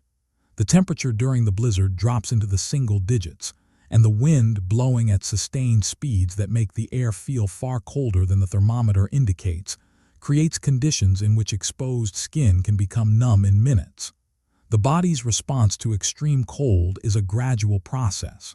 The fingers stiffen first, then the toes. The face becomes raw and red. The ears ache. If exposure continues, the sensation in the extremities begins to fade, replaced by a tingling and then by a numbness that is, in its way, more concerning than pain, because it means that the body is withdrawing its warmth from the outer surfaces to protect its core. The residents of the city protect themselves as best they can. They layer their clothing, 2 shirts, a vest, a coat, a scarf wrapped multiple times around the neck and face. They wrap rags or strips of cloth around their boots to keep the snow from seeping through the seams. They wear gloves inside mittens and mittens inside muffs. They tuck newspapers against their chests between their shirts for the insulation that the paper provides. And they limit their time outdoors, venturing out only when necessary and returning as quickly as they can to the warmth of a stove and a closed room. The waterfront presents its own quiet dangers. The rivers that surround Manhattan, the Hudson to the west, the East River to the east, are not frozen, but they are filled with ice. Large floes drift on the current, grinding against the pilings of the piers and the hulls of the ships that are tied up at the docks. The sound of ice against wood, a slow, heavy, scraping sound, can be heard from the waterfront streets, even above the wind. The piers themselves are coated in a thick layer of ice from the spray and the freezing wind, and walking on them is treacherous. The dockworkers, who under normal circumstances would be loading and unloading cargo, have retreated to their shanties and boarding houses. The ships sit at their moorings, their decks white, their rigging encased in ice, their crews below decks waiting. There is a concern, too, about flooding.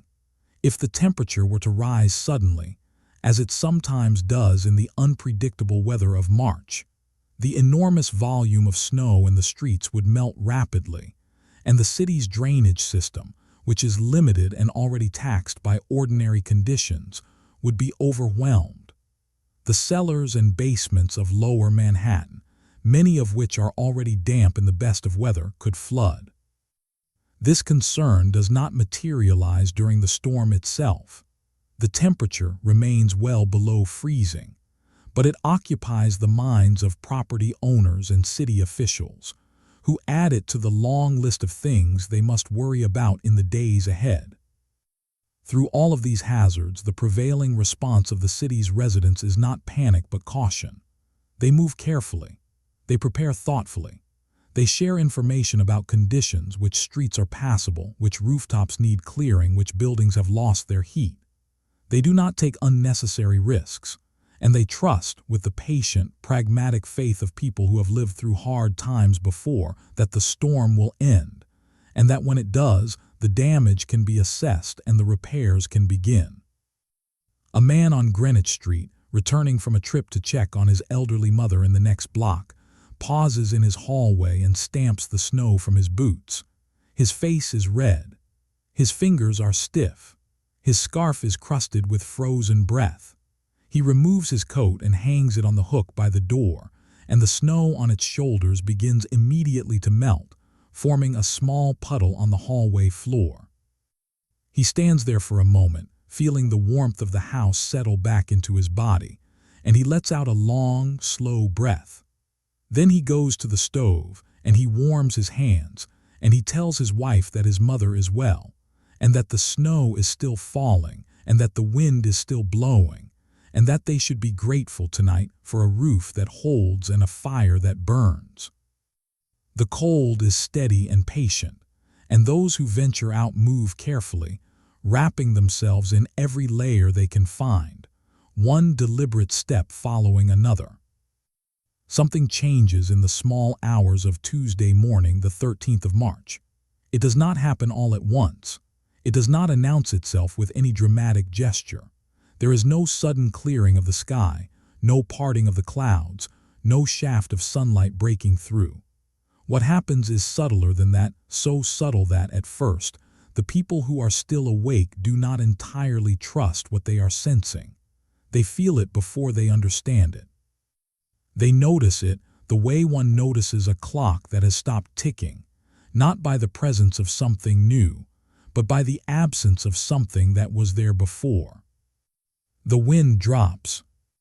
Not completely, not yet, but the sustained howl that has been the constant companion of the city for more than 24 hours begins to diminish. The gusts, which have been hurling snow against the windows with a force that rattled the glass in its frame, come less frequently.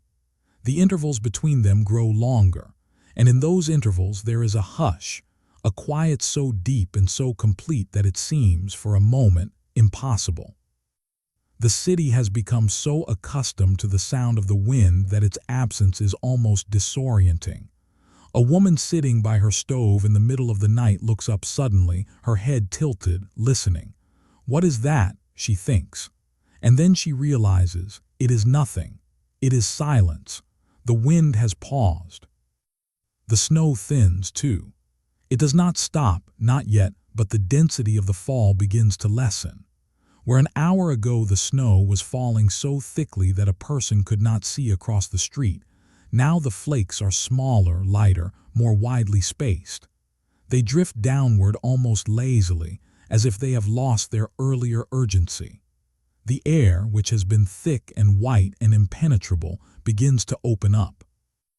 A person at a window can see, for the first time in a day and a half, the outlines of the buildings across the street, dim, dark shapes against the slightly lighter gray of the sky, but visible, recognizable. The city is beginning to reappear. This is the quiet interval, a period of respite that occurs in the early hours of Tuesday, after the worst of the storm has passed through the region, but before the skis have fully cleared. It lasts for perhaps 2 or 3 hours, and during that time, the city holds its breath. In homes across Manhattan, people rise from their chairs and move to the windows.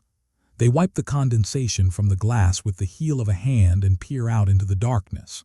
What they see is extraordinary. The street below, which they have not seen clearly since Sunday evening, is a landscape from another world.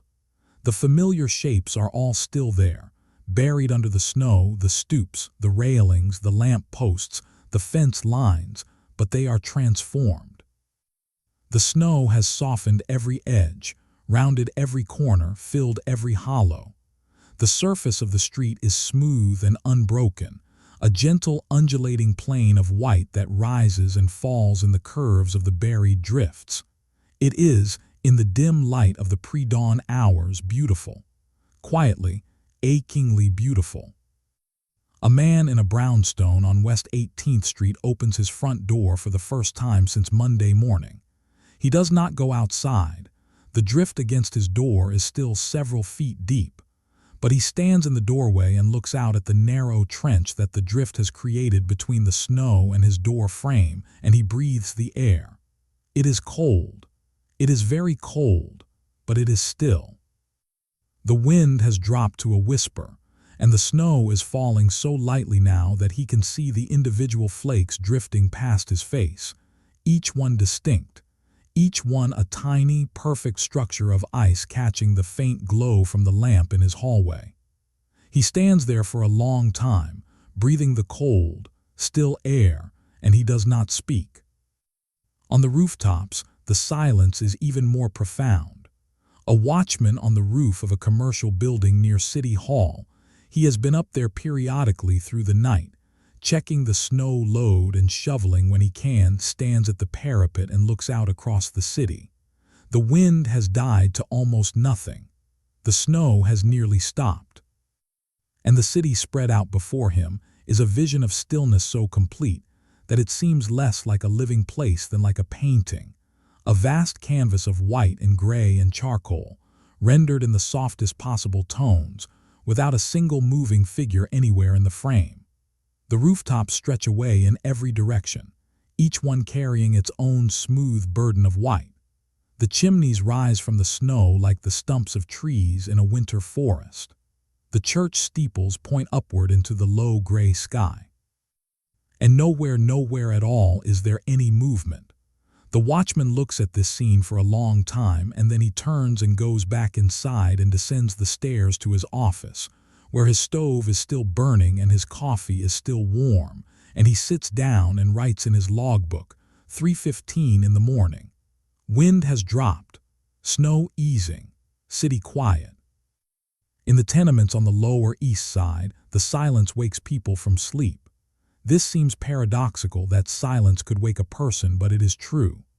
The wind has been a constant presence for so long, it sounds so deeply woven into the background of sleep, that when it fades, the change is perceptible even to the unconscious mind.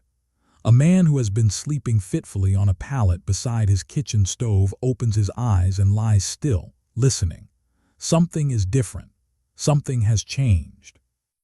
He lies there for a minute trying to identify what it is, and then he understands. The wind has stopped. He gets up quietly so as not to wake his wife and children, and he goes to the window and looks out. The sky is still dark. The snow is still there, deep, immense, immovable, but it is no longer falling with any conviction. A few stray flakes drift past the glass, aimless and unhurried, as if they have been left behind by the storm and are not sure where to go. He watches them for a while, and then he returns to his pallet and pulls the blanket to his chin and closes his eyes. The quiet interval does not last. The wind will return in lesser gusts before dawn, and there will be more snow, another few inches, before the storm finally exhausts itself on Tuesday afternoon. But this lull, this pause, this brief and fragile silence in the middle of the long night is a turning point. The worst has passed. The deepest snow has fallen. The strongest winds have blown. What comes after will be the long, slow, patient work of recovery, of digging out, of reconnecting, of putting the city back together piece by piece. But for now, in the hush of 3 o'clock on a Tuesday morning in March, all of that is in the future. For now, there is only the silence, and the lanterns in the windows, and the snow lying deep and still across the sleeping city. The wind drops to a whisper, and the snow thins, and for a few long minutes the city holds its breath in a silence so complete it feels almost sacred. The dawn of Tuesday, the 13th of March, 1888, arrives in layers. The first layer is not light, exactly, but the faintest suggestion of light, a softening of the darkness at the eastern edge of the sky, as though someone has taken the deep charcoal of the night and diluted it, just slightly, with water. The second layer comes a few minutes later. The outlines of rooftops and chimneys and church steeples begin to separate themselves from the sky, emerging as darker shapes against a background that is now the palest shade of gray. And the third layer, the one that finally, unmistakably, announces the morning, is color. A thin band of pale gold appears along the eastern horizon, just above the roofline of Brooklyn, visible from the upper floors of buildings in lower Manhattan. It does not last long.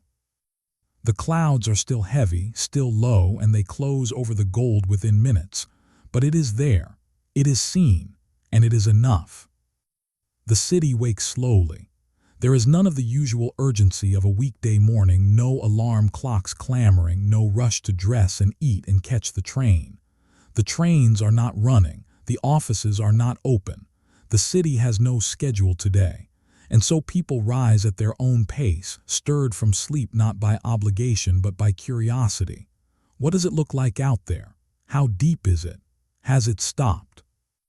They go to the windows as they have been going to the windows for a day and a half, but this time what they see is different.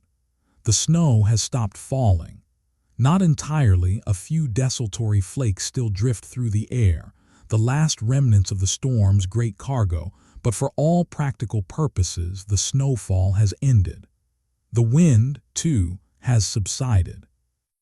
It still blows, fitfully, in irregular gusts that send small plumes of loose snow skittering across the surface of the drifts, but the sustained, relentless gale of the past 36 hours is over.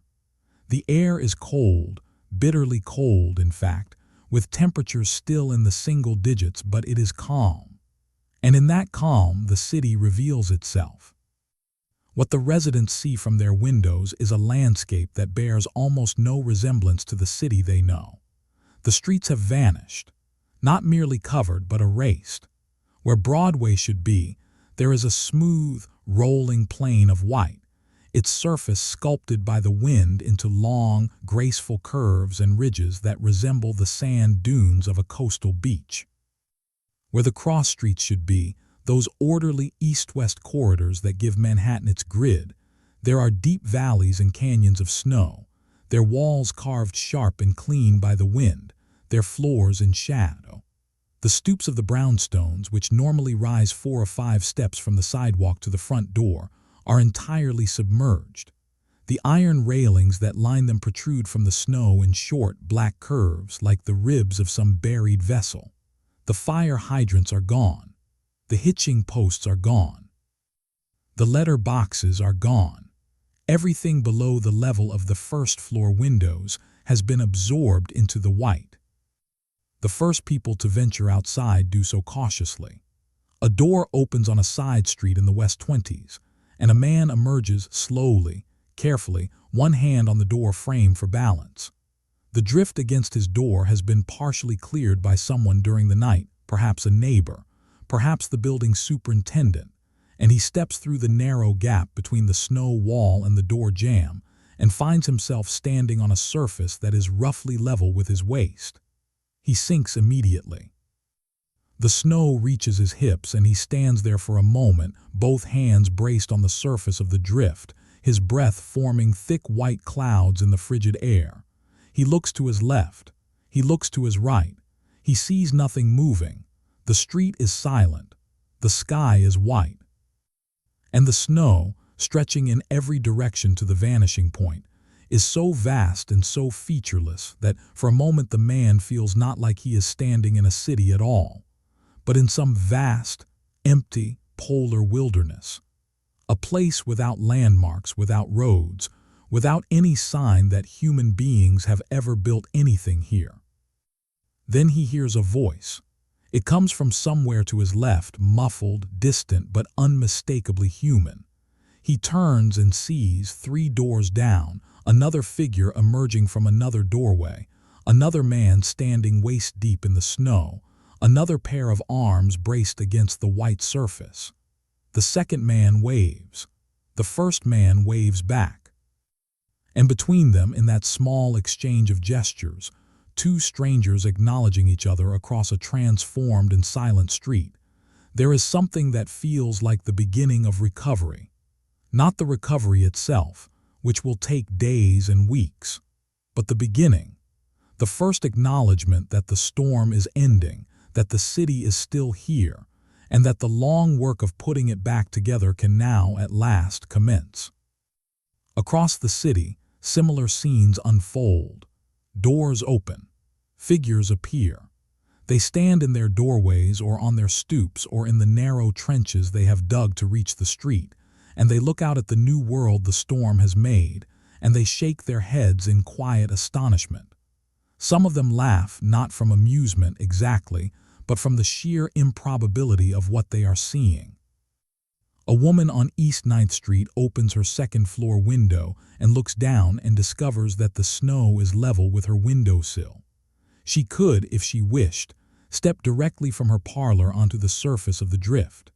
She does not do this, but the possibility itself, the absurdity of it, draws from her a small, surprised sound that is halfway between a laugh and a breath. The footprints come next. The first ones are tentative, short, shallow impressions in the surface of the snow, close to the doorways, as though the people making them are not yet sure the ground beneath the white will hold. But soon the footprints grow longer, deeper, more purposeful. A man wades through the snow to check on the building next door. A woman carries a pot of something warm, broth, perhaps, or coffee, to a neighbor who she knows is alone. A boy of 14, ignoring his mother's protests, climbs out of a second-floor window and drops onto the surface of a drift and stands there, waist-deep, grinning, the cold air reddening his cheeks. These footprints, the first new marks in the unmarked white, are the city's signature on the morning. They say, "We are here. We made it through the night. We are beginning." A lantern still glows in a window on Bleecker Street. Its candle has burned low during the night, and the flame is small and guttering, but it is still a light. The dawn has made it unnecessary. The gray morning light is brighter now than the candle's glow, but no one has come to extinguish it. It burns on, a small, warm point of amber in the cold morning light, a remnant of the long night's vigil. It will gutter out on its own within the hour, its wick consumed, its wax pooled in the saucer beneath it. But for now, it holds its ground as it has held it all night, steady and patient and unassuming, a small act of faith in a window overlooking a city that is slowly, carefully, beginning to move again. The light arrives slowly, spreading across the rooftops like a quiet announcement, and the city begins, one careful step at a time, to rediscover itself. The work of clearing begins not with any official decree or organized effort, but with the simplest and most ancient of tools, the shovel. Across the city, in the first hours after dawn on Tuesday, thousands of people pick up shovels and begin to dig. They dig out their doorsteps. They dig paths to the street. They dig trenches along the sidewalks, narrow corridors between walls of snow that rise above their heads.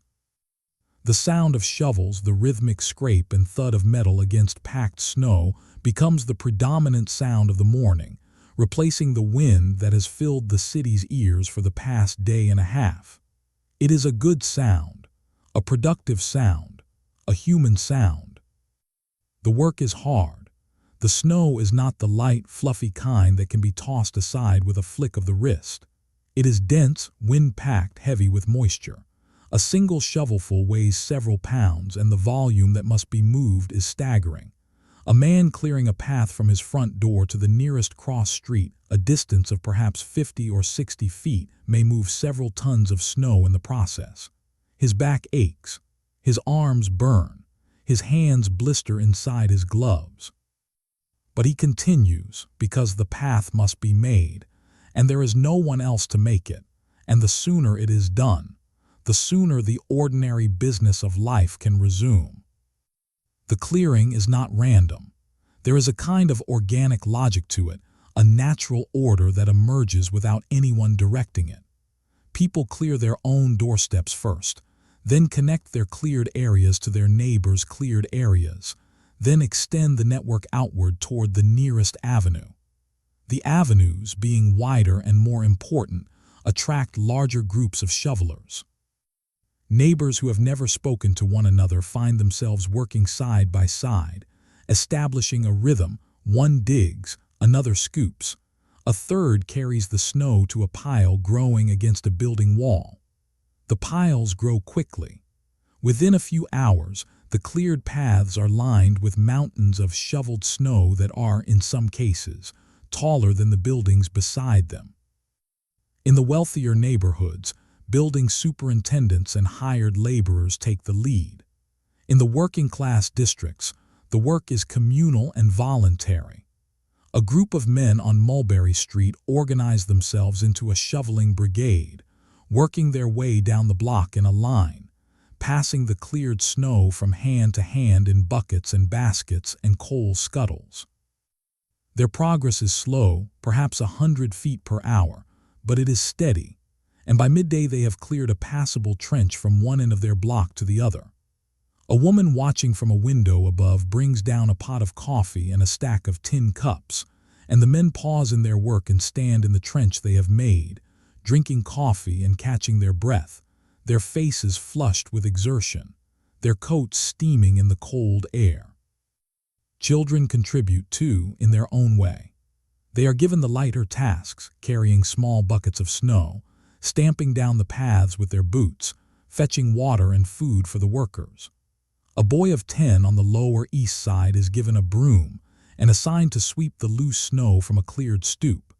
He attacks the task with an energy that is out of all proportion to its importance, sweeping with great vigor and seriousness, sending small clouds of snow powder into the air.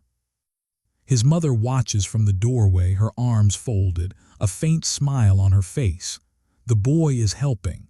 The boy is part of the effort. That matters. The first reconnections, the first restored links between the isolated pockets of the city, come not through the streets but through the telegraph. In a few locations where the wires have survived, or where the linemen have managed to splice together a working circuit, the telegraph instruments begin to chatter again. The sound, a rapid, clicking tattoo that would be unremarkable on any other day, is greeted with something close to jubilation in the telegraph offices where it is heard. A circuit to Philadelphia is restored shortly after noon on Tuesday.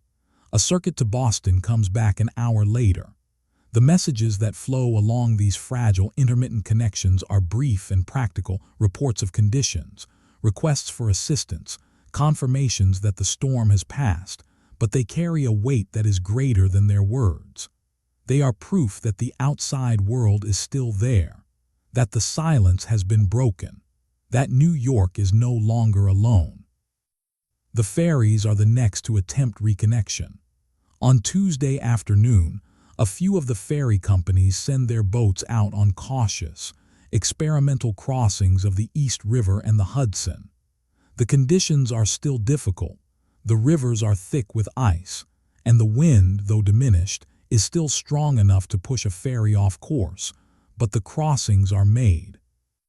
The first ferry to complete a round trip across the East River is greeted at its Manhattan slip by a small crowd of onlookers and waiting passengers who have been camped in the ferry house since Monday morning.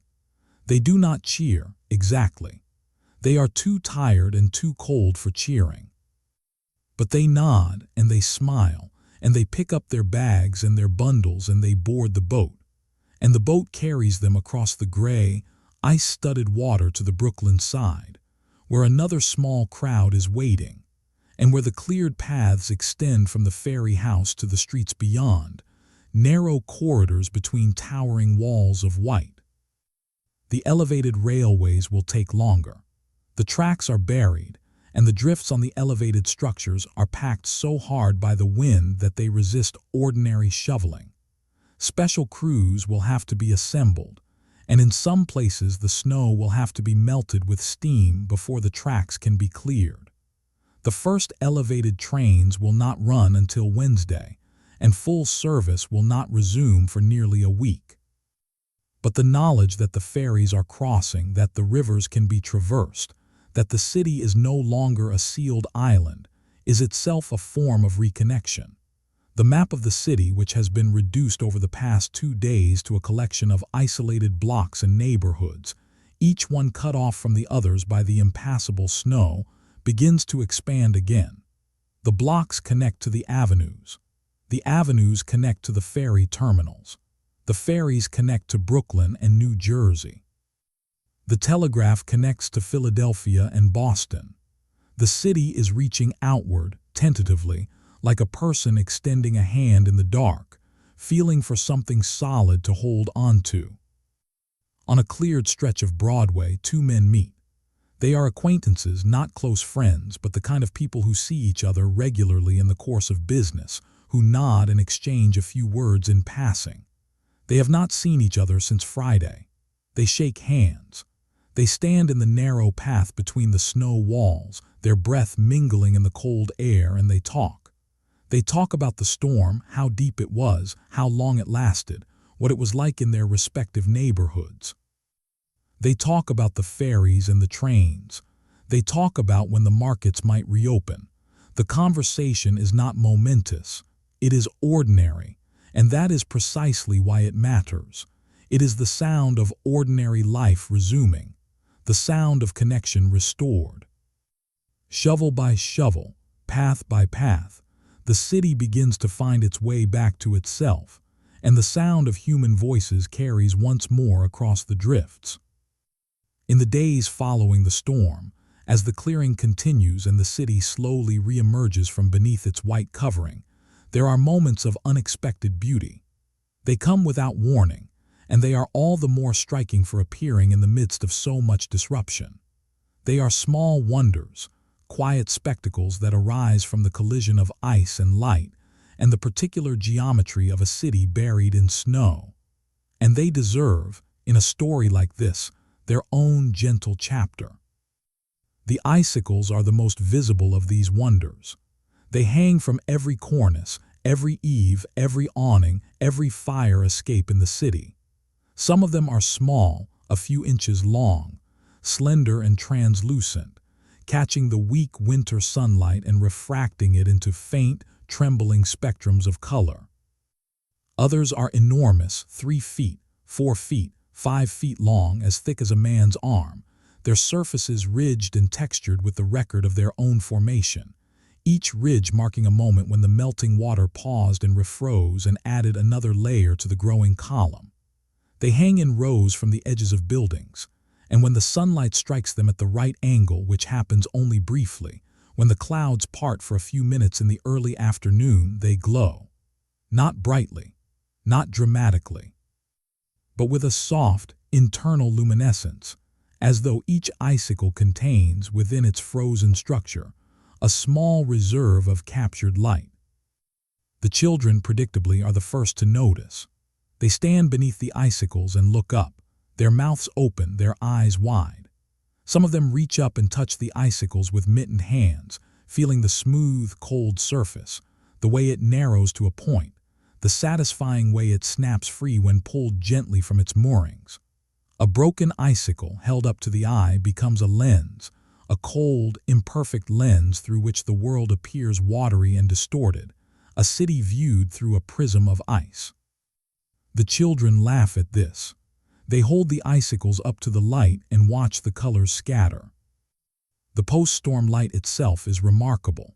For nearly 2 days, the sky has been a uniform gray, a low, heavy ceiling that admitted no direct sunlight and cast no shadows. Now, on Tuesday afternoon and Wednesday morning, the clouds begin to thin and break. The light that comes through is not the bright, harsh light of a clear winter day. It is filtered and diffused, softened by the residual haze, and it falls on the snow-covered city with a quality that is almost painterly. Shadows appear for the first time, the long, blue shadows of buildings cast across the white surface of the snow, their edges soft and feathered.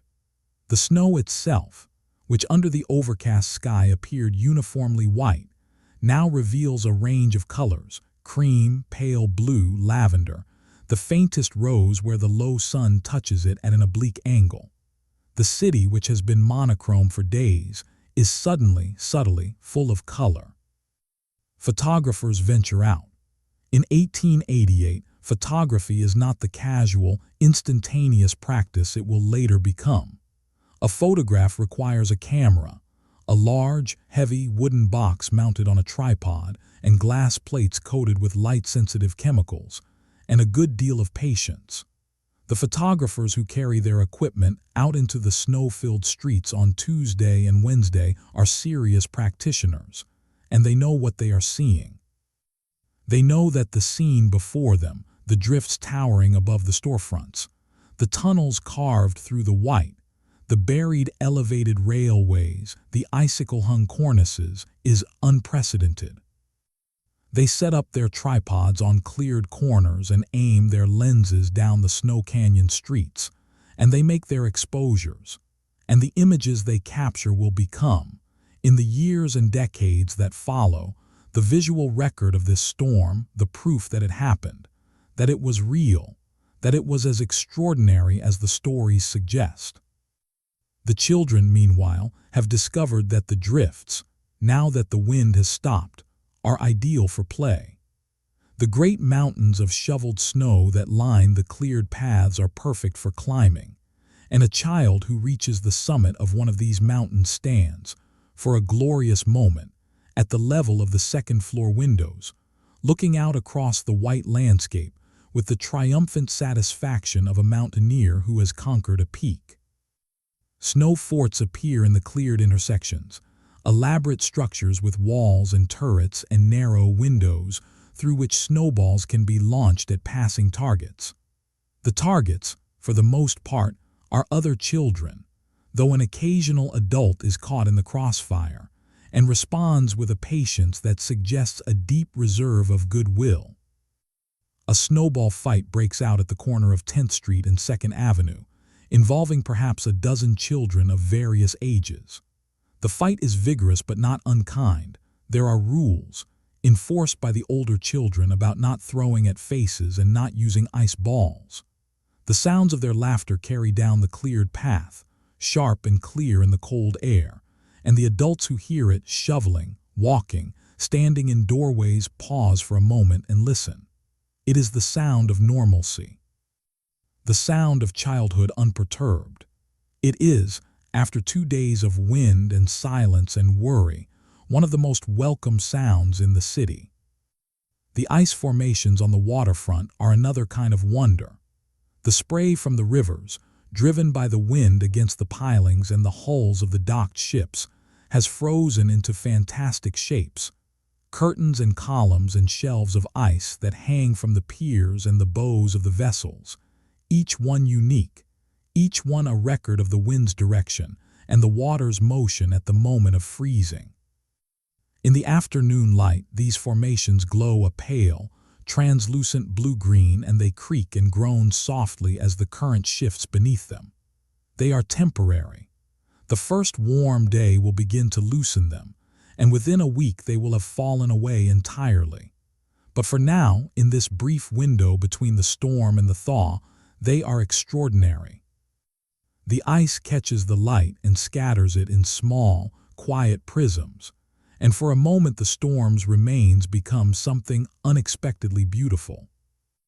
There is a particular kind of warmth that comes not from a stove or a fire but from the presence of other people, and on the days following the great white hurricane, that warmth is felt in kitchens and dining rooms and church halls across the city. The storm, which has kept people apart, sealed in their individual homes, their individual blocks, their individual rooms, has also, paradoxically, brought them together. The isolation has created an appetite not just for food and fuel, but for company, for conversation, for the simple, sustaining pleasure of sitting at a table with other human beings and sharing a meal. The meals are simple, they have to be. The markets are still closed, the delivery wagons still stranded, the supply chain still broken. What is available is what was already in the pantry when the storm began: dried goods, preserved vegetables, salt meat, flour, a few eggs, perhaps a small piece of cheese. These ingredients, combined with skill and necessity, produce soups and stews and bread that are nourishing if not elaborate. A pot of bean soup, made from dried beans soaked overnight and simmered with an onion and a ham bone, can feed a dozen people. A loaf of bread, baked in a home oven from the last of the flour, can be sliced thin enough to give everyone a piece. The food is not memorable for its flavor. It is memorable for the circumstances in which it is shared. In a tenement on Hester Street, a woman who has somehow managed to produce a large pot of potato soup invites every family on her floor to eat. The invitation is extended by her eldest daughter, who goes door to door, knocking and speaking through the cracks. Within 20 minutes, the woman's kitchen, a room that measures perhaps 10 feet by 12, contains 14 people. They sit on chairs, on crates, on the edge of the bed that occupies one corner of the room. They hold their bowls in their laps because there is no table large enough for all of them. The soup is thin and under-seasoned, but it is hot, and every spoonful is received with gratitude. The conversation moves between English and Yiddish and Italian, sometimes within the same sentence, and although not everyone understands every word, everyone understands the meaning. We are here. We are warm. We are fed. We are together. In the brownstone neighborhoods of the West Side, the gatherings are smaller but no less meaningful. A family invites two neighbors, a retired schoolteacher and his wife who live in the flat upstairs, to join them for a supper of cold ham and bread and a bottle of cider that has been warming by the stove. The schoolteacher, who is a quiet man by nature, tells a story about a snowstorm he remembers from his boyhood in Connecticut, and his wife corrects him gently on several details, and the children at the table listen with wide eyes, and the evening passes in the gentle, unhurried rhythm of a meal that has no schedule to keep and no place to be afterward. At a church on the Lower East Side, the same church that opened its doors as a warming shelter on Monday, a communal supper is organized on Tuesday evening. The food has been contributed by a dozen different households, each one giving what it can spare. One family sends a loaf of bread. Another sends a jar of pickled beets. Another sends a small round of cheese, carefully wrapped in cloth. A bakery on the next block, which has managed to bake a batch of rolls despite the disruption, sends 24 of them, still warm from the oven. The meal is laid out on a long table in the church basement, and the people who come, families, single men, elderly women, children, serve themselves and sit wherever they can find space. The room is warm from the stove and from the bodies and from the steam rising off the food. The lanterns on the walls cast a soft, steady light. And the sound in the room, the clink of spoons against bowls, the murmur of voices, the occasional laugh, is the sound of a community that has been tested and has held. It is worth noting that many of the bonds formed during these storm days persist long after the snow has melted. Neighbors who barely knew each other before the blizzard, who passed each other on the stairs without speaking, who lived side by side for years without exchanging more than a nod, find that the experience of sharing food and warmth and worry has created a connection between them that endures. The woman who made the potato soup on Hester Street will continue to invite her neighbors to dinner once a month for the rest of the year. The retired schoolteacher and his wife will become regular guests at the Brownstone family's Sunday table. The church on the Lower East Side will organize monthly communal suppers that continue for years, long after the specific memory of the blizzard has faded into the general fabric of neighborhood life. The storm, in this way, becomes not just a disruption but a kind of gift, an unwanted, uncomfortable, deeply inconvenient gift, but a gift nonetheless. It strips away the barriers of routine and formality that normally keep people at a polite distance from one another, and it reveals what lies beneath: a capacity for generosity, for cooperation, for the simple willingness to share a bowl of soup with a stranger who is cold and hungry. The city will forget many things about the blizzard of 1888. It will forget the exact depth of the snow and the exact temperature of the air and the exact number of hours the storm lasted. But it will not easily forget the warmth of those kitchens, and the taste of that bread, and the sound of voices around a table, speaking quietly in the lamplight. The bread is shared, the soup is warm, and around the table the storm becomes a story, something to tell and retell in the gentle lamplight of a kitchen made warmer by company. The city comes back to life not in a single moment of restoration, but in a series of small, incremental returns, each one a signal that the machinery of daily existence is beginning, slowly and cautiously, to function again. The mail is among the first services to attempt a return.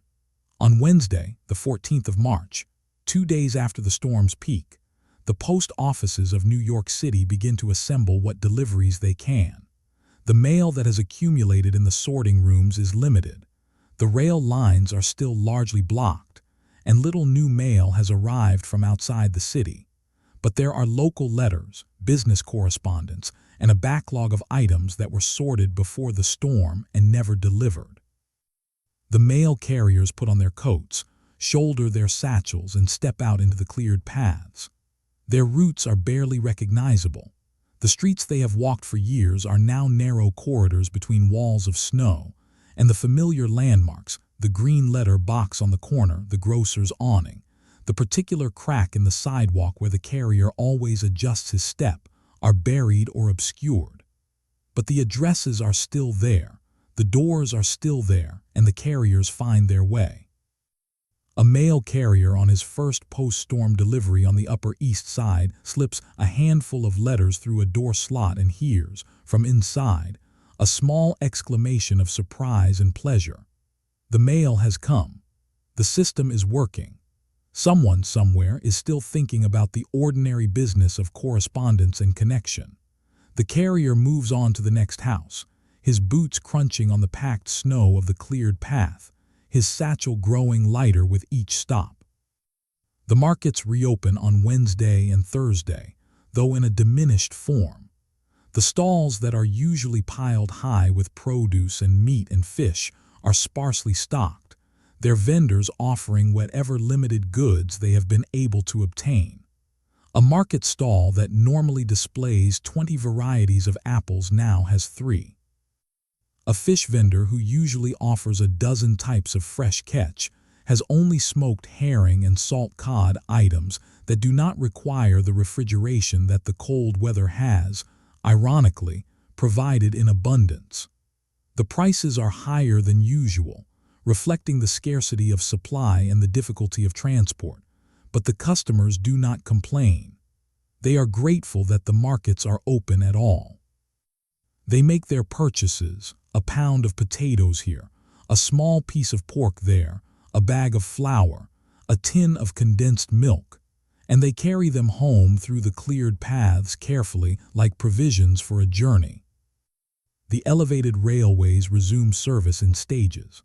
On Wednesday, a few sections of track are cleared sufficiently to allow a single train to pass, moving at walking speed through corridors of shoveled snow.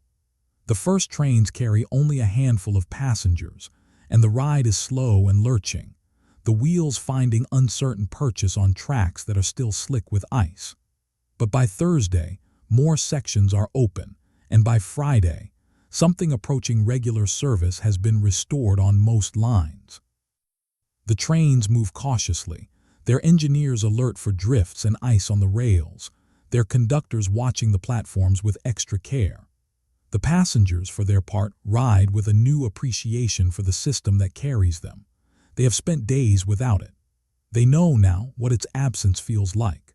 The rumble of the train on the elevated tracks, a sound that was, before the storm, merely the background noise of the city, is now, for a brief time, a sound that inspires something close to gratitude. The rooftop clearing continues for the better part of the week. Building owners and superintendents, mindful of the weight that still presses on their roofs, organize crews to shovel the remaining snow over the edges. This work is done carefully and systematically, one section of roof at a time, with spotters posted on the street below to warn pedestrians of falling snow. The snow cascades from the rooftops in heavy, muffled avalanches, landing in the already towering piles along the sidewalks with a soft, deep sound that is felt as much as heard.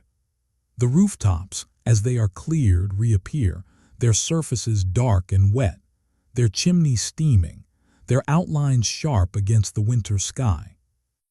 City officials, surveying the scope of the disruption, begin to draw lessons. The vulnerability of the overhead telegraph and telephone wires is obvious and immediate. The lines that failed so completely during the storm, that brought communication to a halt and left the city deaf and mute, were all strung above ground, exposed to the weather, dependent on wooden poles that could not bear the weight of ice and the force of wind. The conclusion, though it will take years to implement, is clear.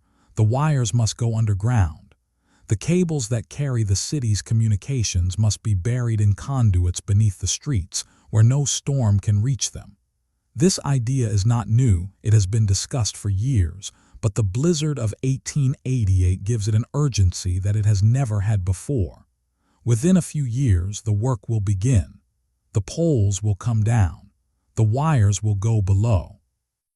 And the skyline of New York, which in 1888 is a dense web of wires and poles and cross arms, will begin to clear.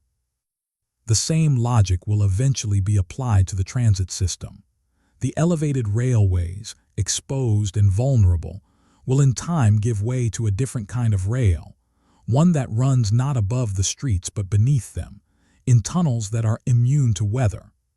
The subway system that will transform New York in the 20th century has its roots, in part, in the lessons of this storm. The blizzard of 1888 does not cause the subway to be built, but it demonstrates with unmistakable clarity that a city of this size and complexity cannot afford to depend on systems that a single storm can silence. These changes lie in the future.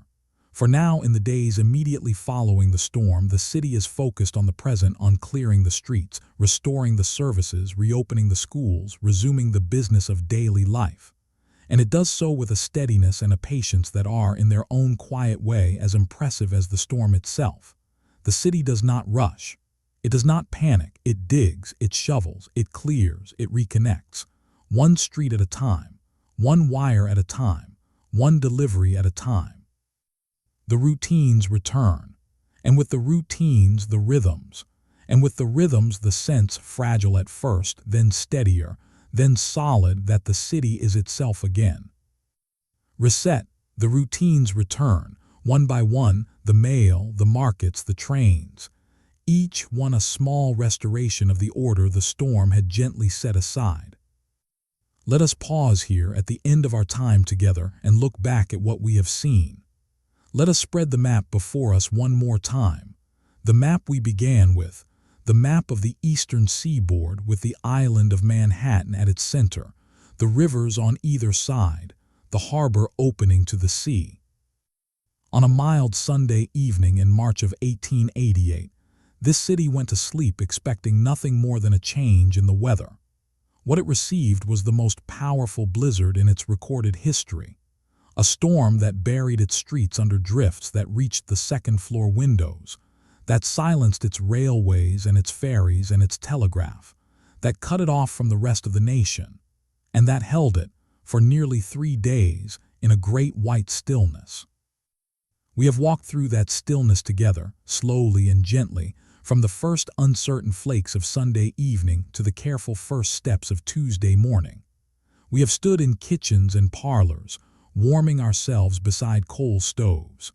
We have watched lanterns glow in windows, one after another, down blocks that had no other light. We have listened to the wind, and we have listened to the silence that came after.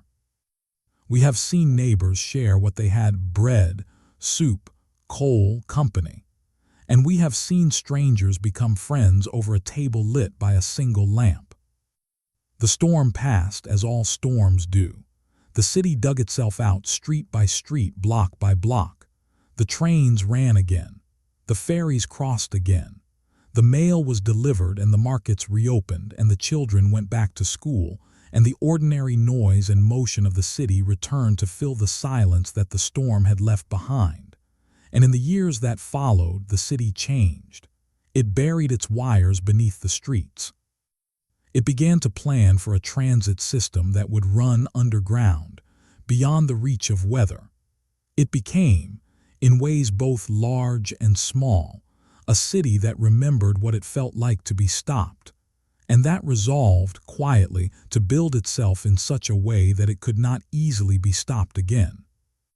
That is the legacy of the Great White Hurricane, not the snow which melted, not the wind which faded, not the cold which passed, but the memory, the shared, collective memory of a city that endured something extraordinary and that emerged from it not diminished but deepened, changed, strengthened by the gentlest and most powerful of forces, the willingness of ordinary people to take care of one another in a difficult time. The lantern in the window has burned low. Its flame is small and steady. And the street outside, which was buried in white, is clear again, and the footsteps of the city are returning, one by one, to the old familiar paths.